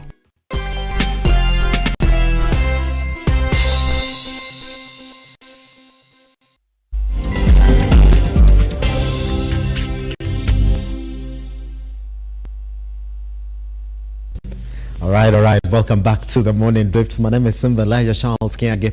So let's then take the last round of question. Mr. Mungai, I wanted to give you the full 5 minutes. You still have 2 minutes to respond to this before I cross over to Ragalo then. I mean, if you look at the Standard this morning, and Sheila, if you can, then you can sort of give us that particular picture right there that has Moses Wetangula at the center. And on the right, there is one Raila Amolo Odinga. And to the left, there is one President Dr. William RUTO. Now, I'm going to read to you before I ask you this question. Now, President Dr. William RUTO has already expressed his desire to change the law, and it was through the NATCO report that some of his issues were contained. Should the opposition go back to the streets, he will have a fresh headache to contend with. Now, Raila Amolo Odinga has declared the IEBC selection panel to proceed and pick commissioners, and they will face the wrath of demonstrators. Will he push on with his back to the streets threat? Then at the center is Moses Wetangula, who will be instrumental in the debate once the report is tabled. Will he stand and be counted, or we play the political wimps? Question: do you think that Moses Wetangula is seated somewhere, knowing very well that once we get back tomorrow, what I really want the National House to do is clear the situation here by tabling that NATCO report, to the point that if we're going to call him Solomon, it will say, let's start on IEBC, clear that. The other report can be tabled later, but that part of the report for IEBC has to be cleared, knowing very well where the president stands and where Raila Amolo Odinga stands. Do you think he's going to do that? In terms of Solomonic judgment, yes, I doubt we'll have one. Thank you. I do not think we'll have anything Solomonic, for the simple reason that there are 3 processes that are running here. Mm-hmm. There is the legislative process, there is a judicial ruling, and there is the political process. And if you look at those 3 processes, yes, there is no room for Solomonic, because you see, the beauty with Solomonic is that you have an opportunity to offer judgment on a crisis, like what Kenneth Marende did, okay? But the challenge with this one is that it's protracted. So there is no opportunity for a Solomonic ruling. And why is that? One, the judiciary has made itself clear. You need to have IEBC commissioners. It's a court order. It's not a wish. It's not a please do this. No, the court has made an order that you need to have the IEBC commissioners in place. Why? Because as we speak, people are lacking representation, which is a tenet of the Constitution. Okay?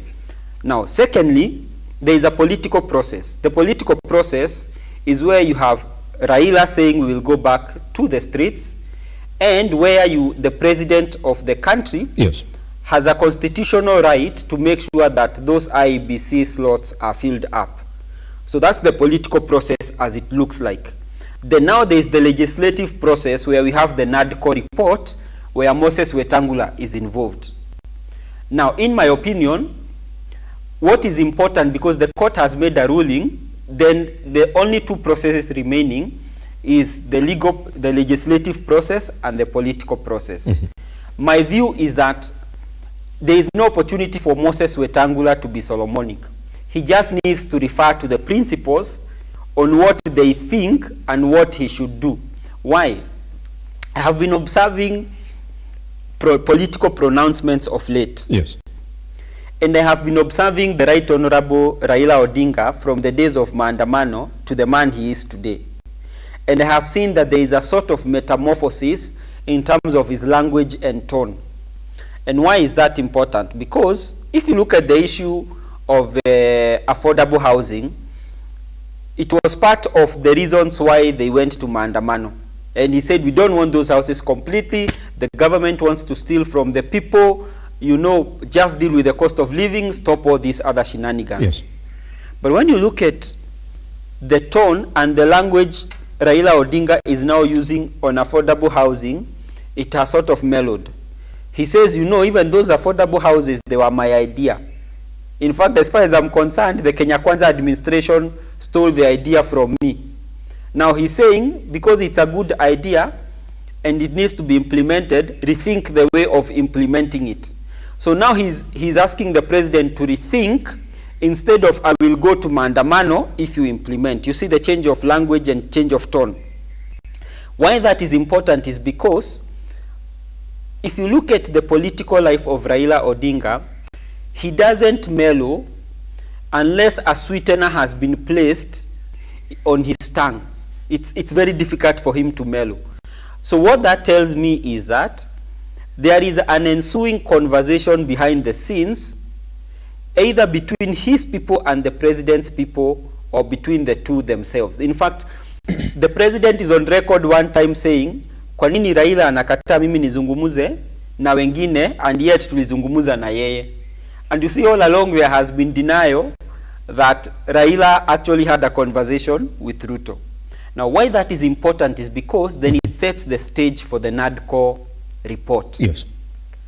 Now, there is room for consensus in terms of, you know, even judiciary allows for mediation or arbitration.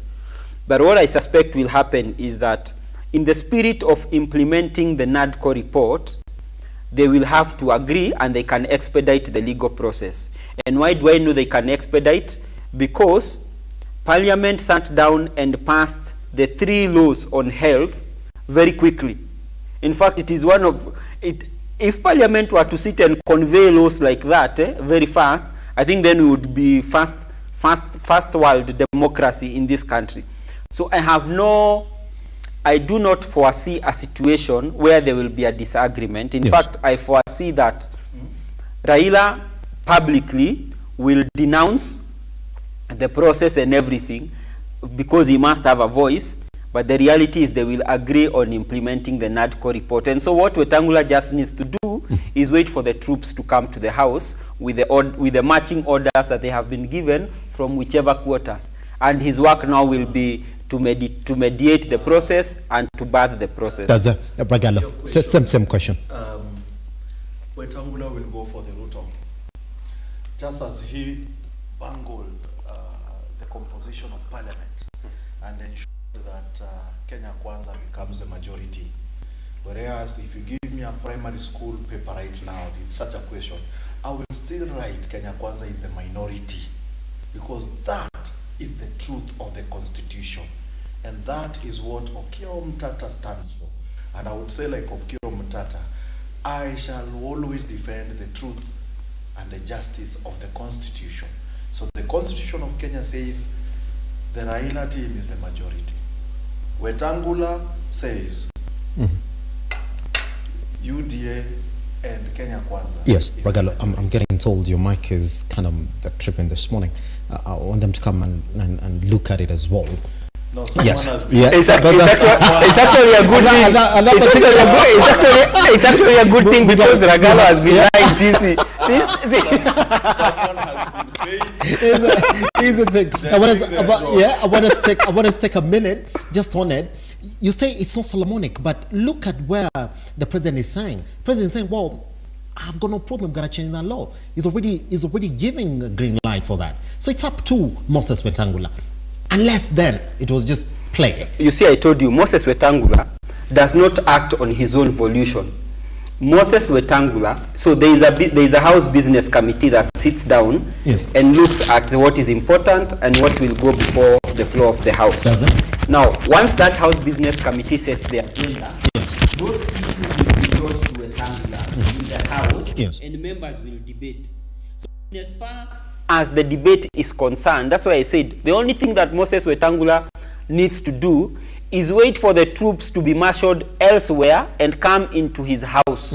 He doesn't need to do anything. Is it not okay for him to call the majority whips from both ends and say, well, we need to talk about this particular issue as quick as we can because there's a report here that we're looking at? But you see, calling them does not necessarily mean calling them in public. Yes. That's why I'm saying. Yeah, that's the Solomonic. There's the official. No, it's not Solomonic. That's the Solomonic wisdom that we need him to play. No. I speak of Solomonic in the sense of pronouncement, not in the sense of the process. What I am telling you is that the process the official Solomonic as well. The official position will be that Moses Wetangula needs to wait for the debate to find him in the House. Yes. That's the official process. Yes. And I explained that the alternate. Yes, no, you cannot just cut me midway. The alternate. Give him 30 seconds. 30 seconds. Yeah, you're talking about. This is Solomonic. Yes. No, it's Solomonic. 30 seconds. Yes. Yeah, let it clear. 30 seconds. Okay, this is in essence Ragalo, so that I bring Ragalo on board. What I'm just saying is that yes, there is an official process and an unofficial process, and there is no opportunity for Solomonic wisdom or pronouncement in this. Wetangula, okay, I already know the side Wetangula will take because he's a genuine and he's an honest man. But let me hand over this to Ragalo so that you know, this is me being Solomonic now. So now I was saying that Wetangula as he may be. Yes. And what I know about him right now is that Wetangula is not an honest man. He works for whoever pays him. Which is the Kenyan people. So we pay Wetangula, but he works for whoever pays him. So whoever pays Wetangula made Wetangula pronounce UDA the majority in parliament. Again, it's the constitution. Whoever pays Wetangula tells Wetangula, hey, go to court against Attorney General's availability. So whoever pays Wetangula will make Wetangula continue with what is there. We are going to have the RUTO team as the IBC people. That's what's going to happen. They are going to quash and put aside NADCO. And I remember in 1992 to 1997, sorry, we had Gilo Falana, if you remember Gilo Falana, MP Sako. He's the guy who brought IPPG. If you read, we rarely talk about Gilo Falana, by the way. He was the guy in parliament then. He came with the idea of IPPG. Former MP, he's basically around 70-something, 80 right now. And I still want to celebrate him because from Gilo Falana, bringing the IPPG issue, there was what I was telling you, common sense. Hey, people said, hey, by the way, if the opposition can bring 3 people and Kanu bring 4 people, because Kanu brought more, then we can have 7 people, and these 7 people, one of them will become the chair. And we can have the ECK constituted. Then Zacchaeus Chesoni can go home, and we can have Kivuitu and the others. And that's how Kivuitu got a job, Kiharamutu, and I remember the guy, and Gabriel Mukele, if you remember the names. So right now, the mind of IPPG is what is in the NADCO report. Yes. The opposition can bring 4 people. The government side can bring 5 people. I'm just giving an example, now that that's the number, yeah? Then there are 9. Of course, they're not supposed to be. Then 1 can be the chairman. Then you have a new number. Actually, what is happening right now is what happened in 1992, 97, where we had a new group. Chesoni group left, then we had Kivuitu and his new group, Gabriel Mukele, Kiharamutu and others. We had a new group. Right now we're going to have a new group. And if you're crafting a new group, why don't you have consensus of both? Because it's a new group, all from nowhere. So now we have consensus, we're bringing a new group. Boss, nyinyi leteni watatu, sisi tutoleta 4, tukae chini, wakuje pamoja, wajichagulie chairman wao wenyewe, because that's what they do. Nobody gets the chairman for them. Then we have what? An IBC. But since Wetangula is a Wetangula, you know, it's not going to happen. It's not going to happen. And now Wetangula has what we call the judicial process, which is part of it now, and still is part of the parliamentary. So I don't know whether he's going to be part of the executive now, where he'll even command the police. Then we have the political process. Wetangula is a chair, is an owner, by the way. Of course, I may say a chair, and I'm told that he left a party, but we know who owns Ford Kenya anyway. So he has interest still as a politician, and he's a politician in a political process. So him beating about the drums, where is he going to be in 2027? He might do all this and burn his own foot in running of 2027. And he might do this and carry the day in 2027. It depends on how he's playing his game.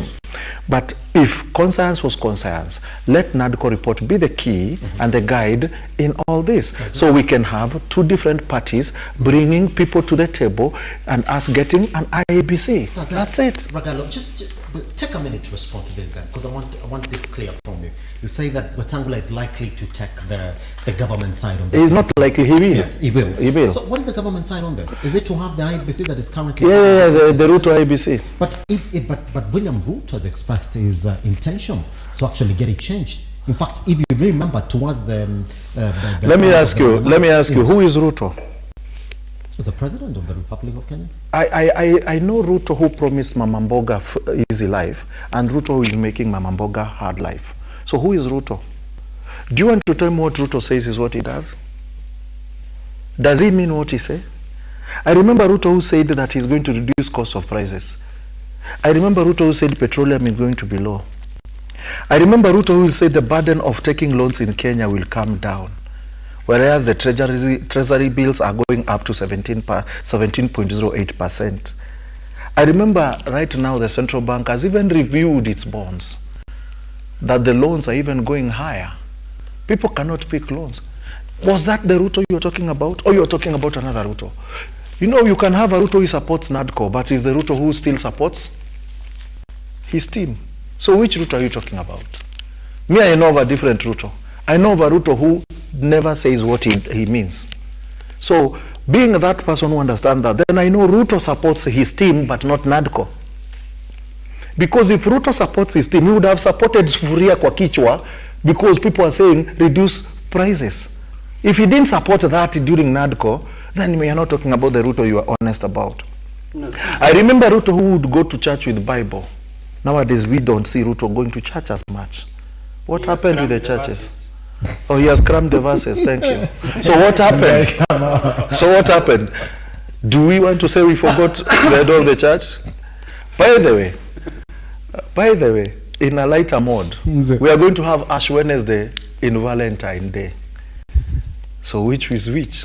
Are we going to the Valentine, or are we going to have ashes on our forehead? I don't know. And people should not eat meat that day. Yes, not eat meat.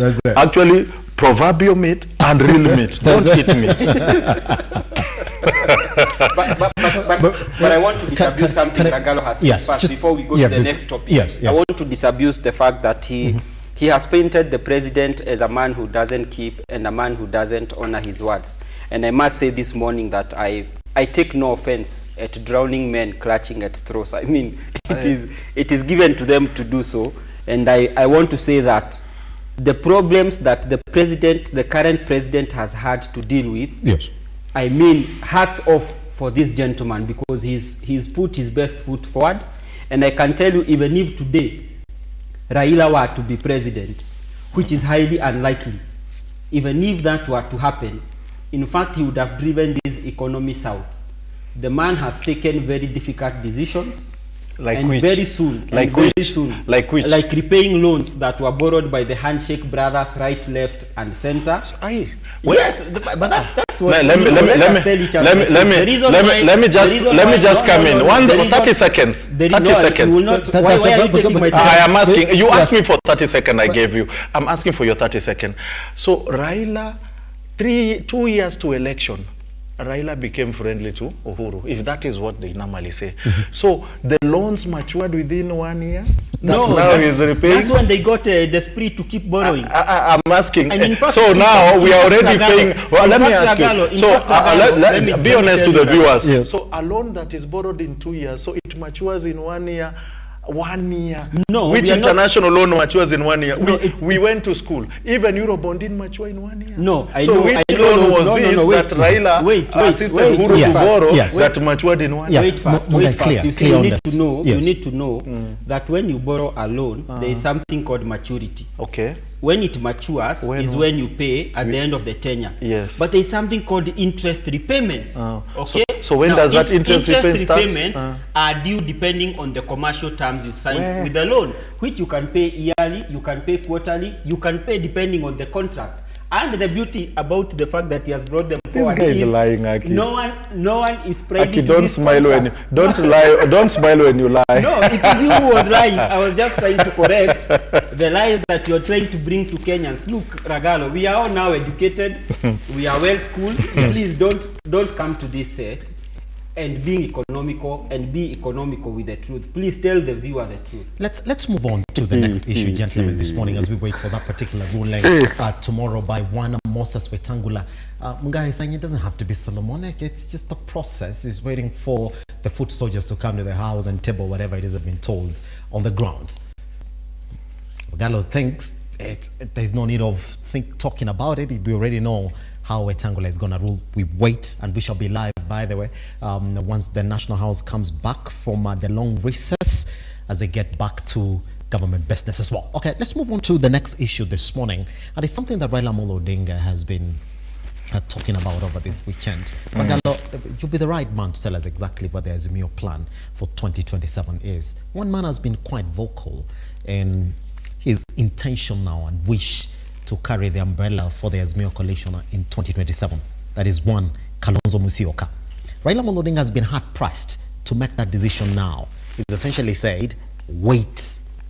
What we are talking about now is the strength of the azimio coalition as we go on to 2027. But then he said one thing, and I would like to try as much as possible to paraphrase him, since he's already said the media, we don't like running proper stories. He said, even if it's Raila Amolo Odinga in 2027, so be it. Even if it's Kalonzo, I mean, Kalonzo is a man who supported me over and over again, so be it. So what we need to work on right now is for the strength of the azimio coalition in a 2027. Ragal, I'm going to ask this one question. Do you think if you declared today that it's going to be Raila Amolo Odinga or one Kalonzo Musyoka, that you as a coalition are going to lose that strength? Because Raila Amolo Odinga tends to think it's too early to do that. Just wait. What normally happens is that for you to be a good dad, you rarely talk much. But you can always give signals. Okay? Suffice it to say that Raila Odinga has put in a lot of praises on Kalonzo Musyoka. It happened during his brother's birthday in Siaya. The young man Oburu Odinga, the leader of the youths in parliament. And when he went to Cumberland,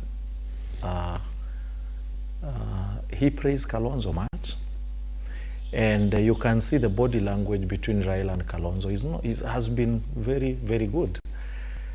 I won't say for Raila that Kalonzo is our presidential candidate, but I once said here on this set that should I be given RUTO here and Kalonzo here, trust you me, just like Wetangula who stops thinking, I will not think.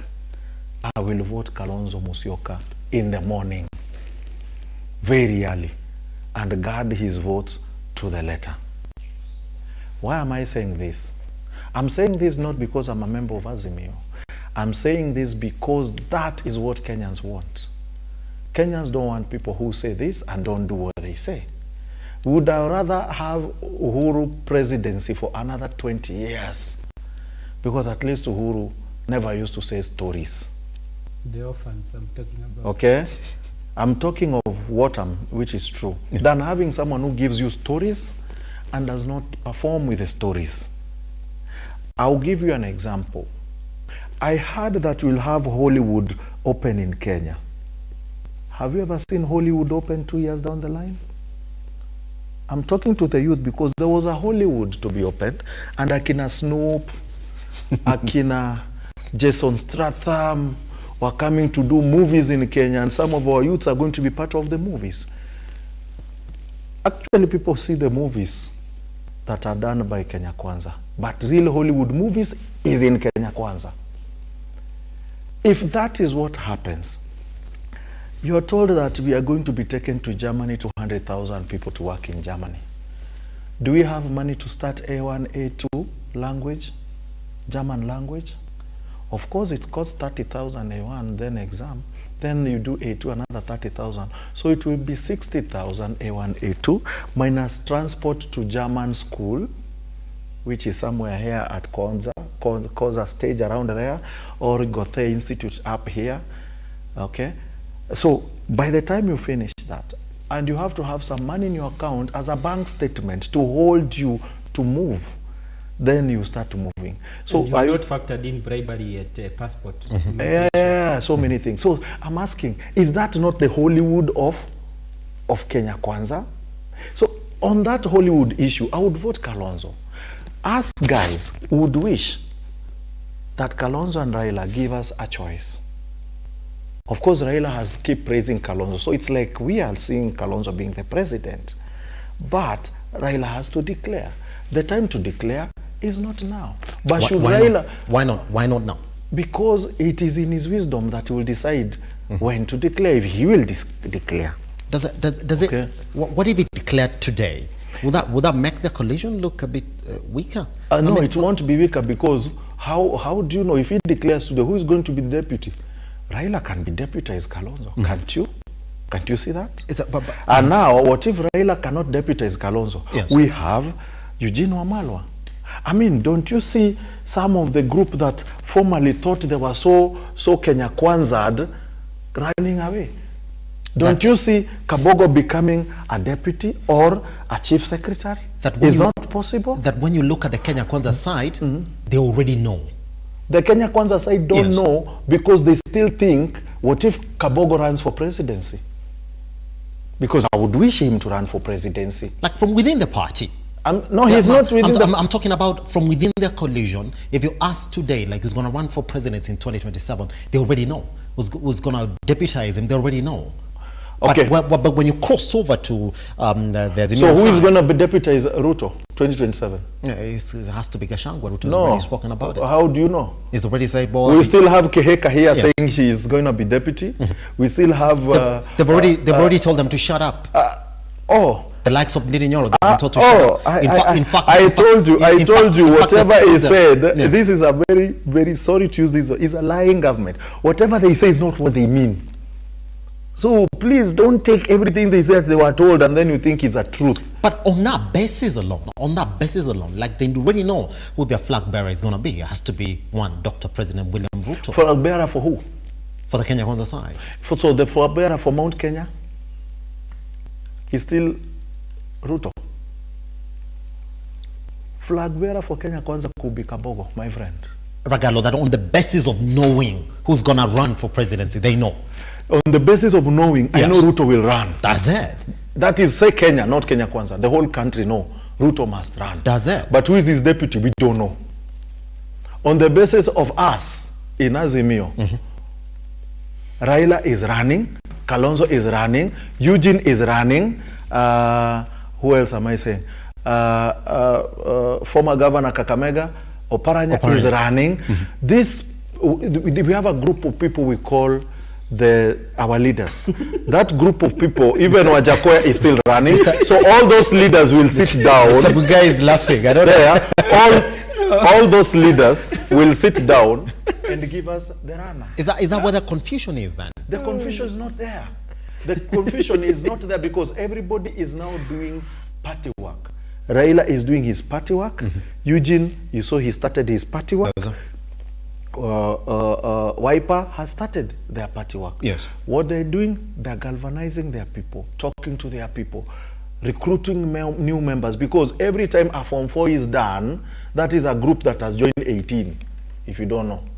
So by the time you're doing an election, you have 4 18s that have joined the group. Yeah. So those 4 18s, you have to bring them to the fold. So that's why we do recruitment, because by the time you do an election, you have 4 18s. So already we have 2 18s, don't forget. So some more 18s. So you create another round to look for people to join your party. Then from there, you will sit down and negotiate. I know we have 5 presidential candidates here. I have Raila, I have Kalonzo, I have Wetangula, I have Eugene Wamalwa, and I have Wajakoya, presidential candidates, and I have Mama Martha Karua, presidential candidates. There are 6. So out of those 6 presidential candidates, we'll have the president, we'll have the deputy, we'll have, and let me also include, I have Kabogo, though Kabogo is on the other side. And the CS for Lance. I have Kabogo. Kabogo is also a presidential candidate. CS for Lance. Yes. And look at this. Why are you overlooking Joho? Why are you overlooking Joho? Even Joho was supposed to be CS for Lance. He's a contender. You see, are you a member of Azimio? No, I'm not. Thank you. I have never so to be. You are not, and you should never even be. But kindly, you support Kabogo, because Kabogo is going to be a presidential candidate, and a very important one. Yes. Because already starting at 1.4 million votes in Kiambu County. Just Ragalo. I don't know what you guys put in the tea.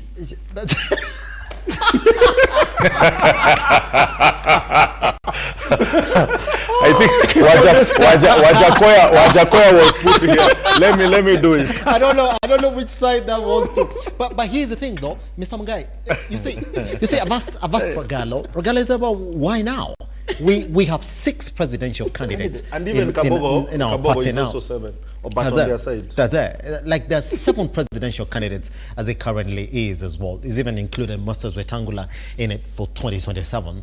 I mean, Raila Amolo Odinga says that doesn't have to be now. Why now? Let's do party work. And in fact, the way Ragalo is putting it is exactly what he said. That let's do party work within our coalition. So Wiper gets stronger, Jubilee gets stronger, ODM gets stronger as we move to 2027, and then we'll make that decision.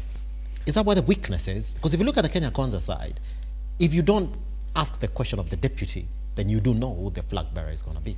Yeah, let me just say that, one, the beauty about supporting Kenya Kwanza is that I know for a fact, unless nature intervenes, I know for a fact I have a presidential candidate. I remember us being treated to a spectacle of rolling out a carpet in KICC, speaking of lies. You remember that debacle? I remember when we were taken through charades and being told we are going to unveil the next earth moving, earth watering, earth shaking presidential running mate, only for us to be brought Martha Karua. Let me tell you something, especially about the issue of Raila endorsing Kalonzo Musyoka for the 2027 bid. It's in the papers today. You should read this. Is it the Standard? The Standard has carried out that story when he praised. Praising is not endorsing. You can praise your girlfriend and still marry another one. Kalonzo. At least I wouldn't do that. So at least I'm an honest man. I would only. But I'll tell you for a fact something about Kalonzo. When you were growing up, we used to hear this folk tales of a hyena, you know, walking down a road and reaching a place where the road is forked, and the hyena would be unable to make a decision as to which direction to take. And another proverbial tale would tell us that a hyena would follow a swinging hand, hoping miraculously that the hand would drop for it to be able to consume. And when I look at the animal called a hyena, is a perfect exemplification of a particular candidate, the only difference being then that, you know, a hyena is not in the business of consuming fruits like, say, watermelon, okay? But why that is important, and I'll tell you for a fact, is because it is easier for a young man to make money in Kaptengelei. What is it called? Kaptengelei. Kaptengelei. It is easier for a young man to make money in Kaptengelei and mint dollars using a laptop than for Kalonzo to be president supported by Raila Amolo Odinga. Okay. Why? Because history shows us that the only time you remove a sitting government democratically, especially in Africa, is when opposition unites towards a common goal with the best candidate. And that's what we did in 2002. And that is how Mwai Kibaki, there was consensus, including Rao himself, that Kibaki is enough. Now, how that transpired later afterwards is a story for another day. Yes. Now, in this case, I can tell you, if there is a common narrative that always runs towards election, is risasi moja. And for the longest time, somehow there is always a replacement of that one bullet. Even when it is spent, somehow there is always replacement. Miraculously, another bullet appears, and that will be no different in 2027. My only concern, actually, because I admire Kalonzo from afar, but I also feel that Kalonzo expects things to be done for him. I tell you for a fact, I thought it were better if Kalonzo Musyoka would have stuck to Mudhama. Because then those, you see, sometimes in life, you need a person who is able to push you and propel you to become something. I'll tell you, Raila Odinga has not gotten where he is because he is a nice guy and because he likes everyone. No, if you support ODM, if you're a governor in an ODM zone, you know who Raila is. If you're a senator or an MP in an ODM zone, you clearly know who Raila is. And who Raila is in that context, only them can describe. And for Kalonzo to become president, he needs to be that to his people also in Ukambani. Why? Campaigns need resources. Now, if Rao comes with resources, there is no way Rao will come with resources and hand them to you to go and become president. It has never been heard of, never. Ragalo, as a member of parliament, will not be deducted money from ODM for us to take that money and take to Kalonzo Musyoka to become president. It's unheard of. So Kalonzo must devise means and ways to become a leading contender for him to become president. Otherwise, he will treat us to the usual shenanigans of, I will not go to the interview. I have decided, let me just go for this interview. Yes. For the goodness and for the sake of Kenyans. If you put yourself in a position where others mistreat you, they are most likely going to do so. Let me ask you, is it possible for you to go to Kisumu and fathom the idea that Rao can go to an interview panel led by Kalonzo to interview him of becoming a presidential candidate? It's unthinkable. Why? Because Rao has not put himself in a position where people can doubt as to whether he can lead or not. And because he hasn't put himself in that position, yes, it is granted in people's minds who support Raila that Raila will be the presidential candidate and they will vote for him.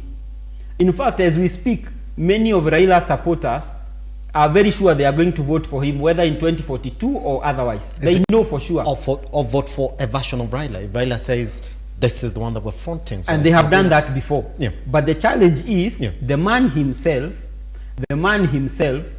will stop at nothing for him to become president. And that is why I'm saying Kalonzo Musyoka must stop waiting like the hyena for the hand to fall off for him to benefit in terms of food. Is that okay? Like the case in point, take a minute to respond to this. I want to go back to Ragala. I was really thinking deeply. I don't know what he's thinking about. I'm listening. He's imagining how unpalatable it is to imagine that Rao can endorse Kalonzo. Here's what it is. Take a minute to respond to this. That your side is clear, the Kenya Kwanza side is clear. Never in doubt. That they do have a presidential candidate, despite the noise around what who the deputy is going to be. That, should they make the decision now, Mungai? Let's say tomorrow wake up and we hear the azimio coalition has already picked Raila Amolo Odinga or Kalonzo Musyoka or whoever is within that coalition to be the presidential flag bearer in 2027. Would that weaken them or strengthen them as it is? It would weaken them. They wouldn't, as a strategy, you wouldn't want to have a contender, to announce a contender right now. You'd have to wait till, even remember during last elections, they had to wait until the constitutional deadline for them to announce, until the last date, everyone was holding back. Yes. At some point, we thought that maybe the gentleman from Roots Party would be the running mate for one of the leading presidential contenders, but of course that never happened. But I doubt they would do that now. It's not practical, and it's not politically wise to do that now. The best thing now is to keep everyone guessing, but it's that guess where I tell you to choose which side the coin is on, but I show you where the coin is, then I close my hands and I ask you to choose. Then when we open, we say, you guys have settled on Rao. That's the kind of thing that we are going to have. Bagalo, here's the next point of your conversation then. That if you do not pick Kalonzo Musyoka, because Kalonzo Musyoka also knows very well that he himself is going to have chance at it. But you see, that's where the challenge is. Yes. Picked.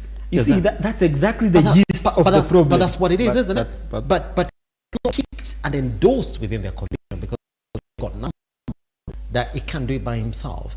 But then he again knows, Ragalo, that if he goes and does his worst, you already seen him, it will get 9,000 votes. And that makes him a man you really have to look at now if indeed you're going to win an election. Because if he stands alone, then that means that both sides will miss the 900,000 votes, and that would essentially necessitate a runoff if 2022 elections are going to be anything to go by. So pick him now, make him strong. I'm looking at also another scenario, though I'll answer you also. Yeah. That if Kalonzo decides to run by himself, he get 900,000 votes. Maybe not. He'll get more than that, because that time goes. When did he get 900,000 votes? That was in 2007. That is basically 17 years ago. So in 17 years ago, how many 18s have joined the group? 17 group of 18s. So he could get higher than that. Remember when Raila ran for the first time in 1997, he got around 500, 600,000 votes. And now he doesn't get 600, he gets 6 million. Because time changes, and people get to understand you better, and people get to support you better. I'll give you an example. When Raila ran for the first time, I didn't vote him. I was in primary school. But when Raila ran the second time, I did vote him, because now I was a voter. What happened between 1997 to 2007? People come to understand you better, and people join your wagon. And when you come to like someone, you support that person. So in the issue of Kalonzo does not have resources. Does Raila have resources to run a president? He doesn't. I'll tell you. Raila cannot get 50 billion or 20 billion like this. This is my money. Now let's run. There are people who come to support you. There are friends who come and donate things for you. There are people who even give you PA system, cars. We know these things. So those are the resources that you get from people who understand you. I'll give you an example. I've done that for Baba. I've used my resources for Baba, and I will still use my resources for Baba. Not that I'm bragging, but that's when you understand someone, you offer resources. Yes. So when Raila says he has 50 billion resources, he's counting on Eric's 1,000 shilling. He's counting on Mungai's 500 shillings. I'm giving an example because Mungai will not. So those are the resources. So when you're looking at Kalonzo does not have resources, yes. Mungai is not honest. Kalonzo may not have a fleet of cars that can run his campaign the whole country, but he will have the cars. Zimebandikwa Kalonzo Musyoka. How? People come around, they fuel the vehicles for you. All the speakers are yours. I mean, do you want to tell me Baba carries a car from Nairobi to Kajiado? When he goes to Kajiado, if Eric was in Kajiado, he has a V8, he say, hey Baba, tumia gari yangu kiingia leo huku. Then he leaves. That's how it goes. I mean, so resources are always there. It depends on the length of time you've been in the game and how much people have come to endeared to you. Okay? So issue of Kalonzo has 20 billion, it's neither here or there. You don't need that money even to have. You don't even have it anyway. Who has 20 billion in account to come and waste around on a campaign? Even myself, when I was running for MP, people who came to support me, my brother here ran for governor, I will tell you, people come around to support you. So those are the resources you look at. But Kalonzo, for himself to run, one, has he prepared himself to run? Of course, yes. How do you prepare yourself to run? People come around and say, introduce you. I introduced Kalonzo here and said, if you give me RUTO and Kalonzo, I'll vote Kalonzo. I introduced Kalonzo as a potential candidate. I've introduced Kabogo as a candidate in Mount Kenya. I mean, Kabogo should not go for governor. It's small with him for him. We have a space, Kabogo to go. Let Munya come and others. People will decide in Mount Kenya who to follow. But we cannot have Mount Kenya, as many as they are, and as important as they are in the economy, they are playing fiddle to other people. No. Watu wamenyane kwa debe. Tunataka Kabogo akuje kwa debe, amenyane na baba kama ni baba, ama ni Kalonzo, ama whoever. Tuendelee. That's what I'm looking at democracy. Yes. Not that unafinyilia community kubwa yezi run, because there is another person from another community who decided to be your godfather. I mean, your godfather, is a leader of the community. So, if you ask me, Mount Kenya don't have a candidate. And they need to find a candidate. And there are candidates in Mount Kenya. And I've told you, I left Peter Munya, I said, there are candidates there. So these candidates of Mount Kenya should come and show us the way. I don't speak as a person from Nyanza, and I said I come from Mount Kenya. I vie in Mount Kenya. My politics of Mount Kenya. And it hurts me, Mount Kenya don't even have leadership thoughts. Why? When they have a problem, they don't know who to go to. Where do they go sit down and direct their leadership? I said, for example, right now they have an opportunity to open the other things during NADCO stories in Parliament. But who is going to represent all that communique? That this is what Mount Kenya is thinking. We need to have If they don't do that, then what's going to happen? Tetu constituency is going to die. How do you brand your potential flag bearers in 2027 if they have not been known? Because the branding doesn't. They are there. But they are known. They are known. The potential. They already know. I've told you. I have counted up almost 6 from within. Yeah. Coalition. Yeah. In 2007, we had 5 presidential candidates, so-called the Pentagon. Ngilu was also there. We had the 5. Out of the 5, we had a president. During Kibaki's getting a nod from Raila in Uhuru Park, we had 11 presidential candidates. Remember, Mudi Awori was a presidential candidate. Nyachai was a presidential candidate. Kalonzo was a presidential candidate. Raila was a presidential candidate. Actually, there were so many that if Raila didn't pull the rug, there was not going to be an agreement then. There were so many. And that's why immediate Raila announcement at Uhuru Park, the next day, Nyachai Shwa was gone. Because it was not him. And many other people left. Then the few that remained became the team. Even RUTO himself wanted to be there. RUTO was the last person to join the campaign. I mean, this is another time. I mean, that is during Pentagon. He was the last person to join Pentagon. But during this one, he was on Uhuru's side. So that group was all were presidential candidates. Already we have presidential candidates. Yes. Like now, if you ask, you go to Ruru, and who are people likely to vie for MP? The guy in Ruru will tell you Ragalo is vying, even if Ragalo was not even announced.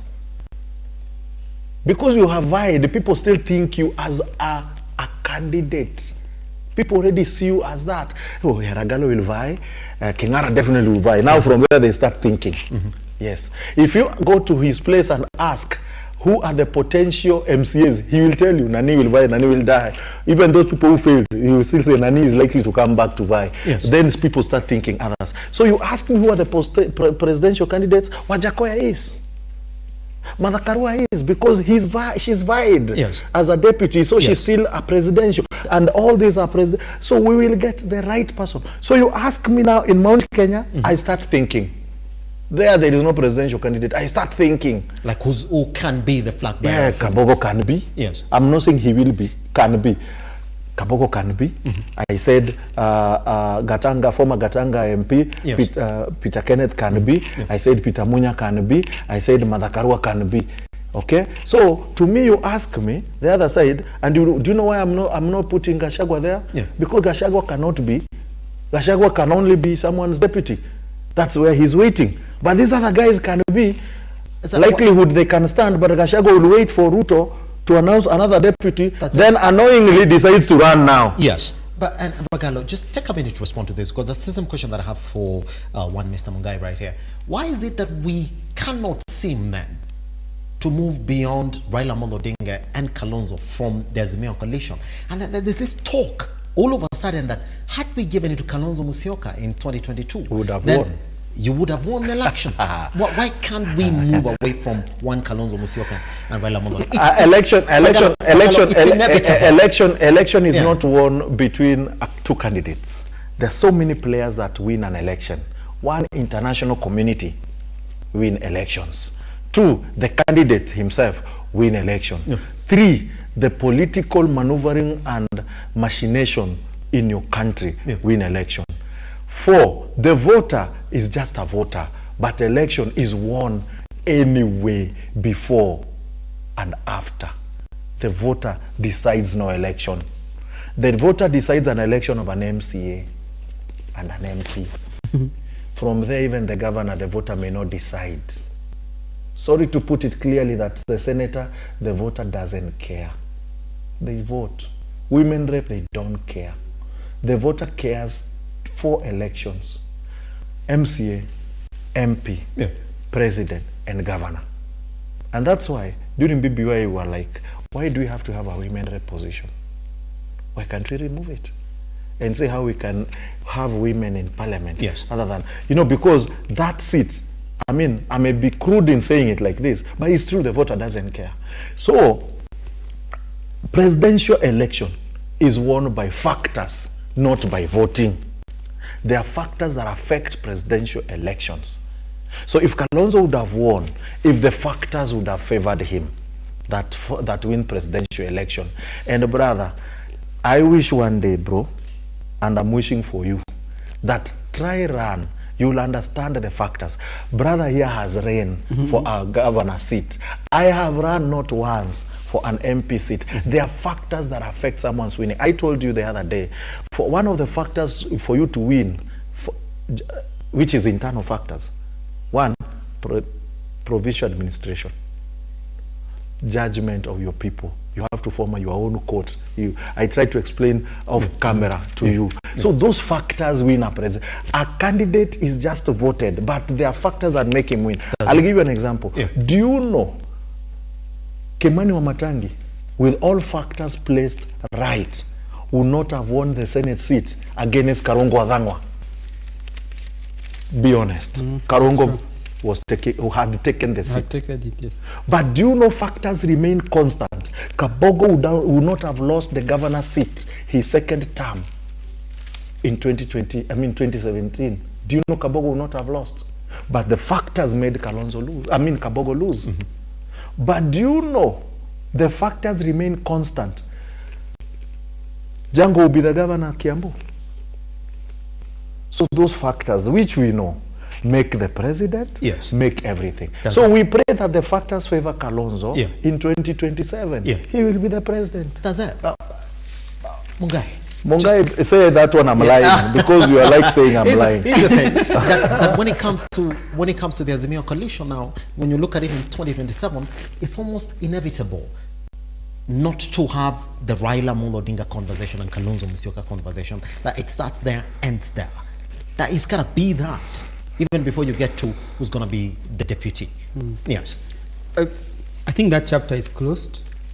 One, I say, you know, one day in politics is a long time, and so is a few years to come. The discussion is around, you see, what sometimes perturbs me is that when we think about presidency, we have accepted as Kenyans that only a certain select number of people can become presidents and running mates.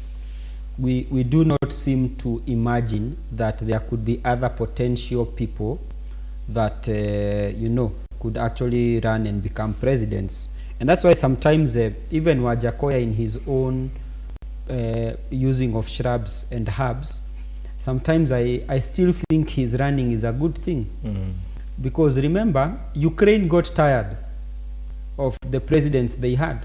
And they went ahead and elected a comedian. A joker. A joker. And now he became serious. The comedian plunged the country into war. Now he's a serious man.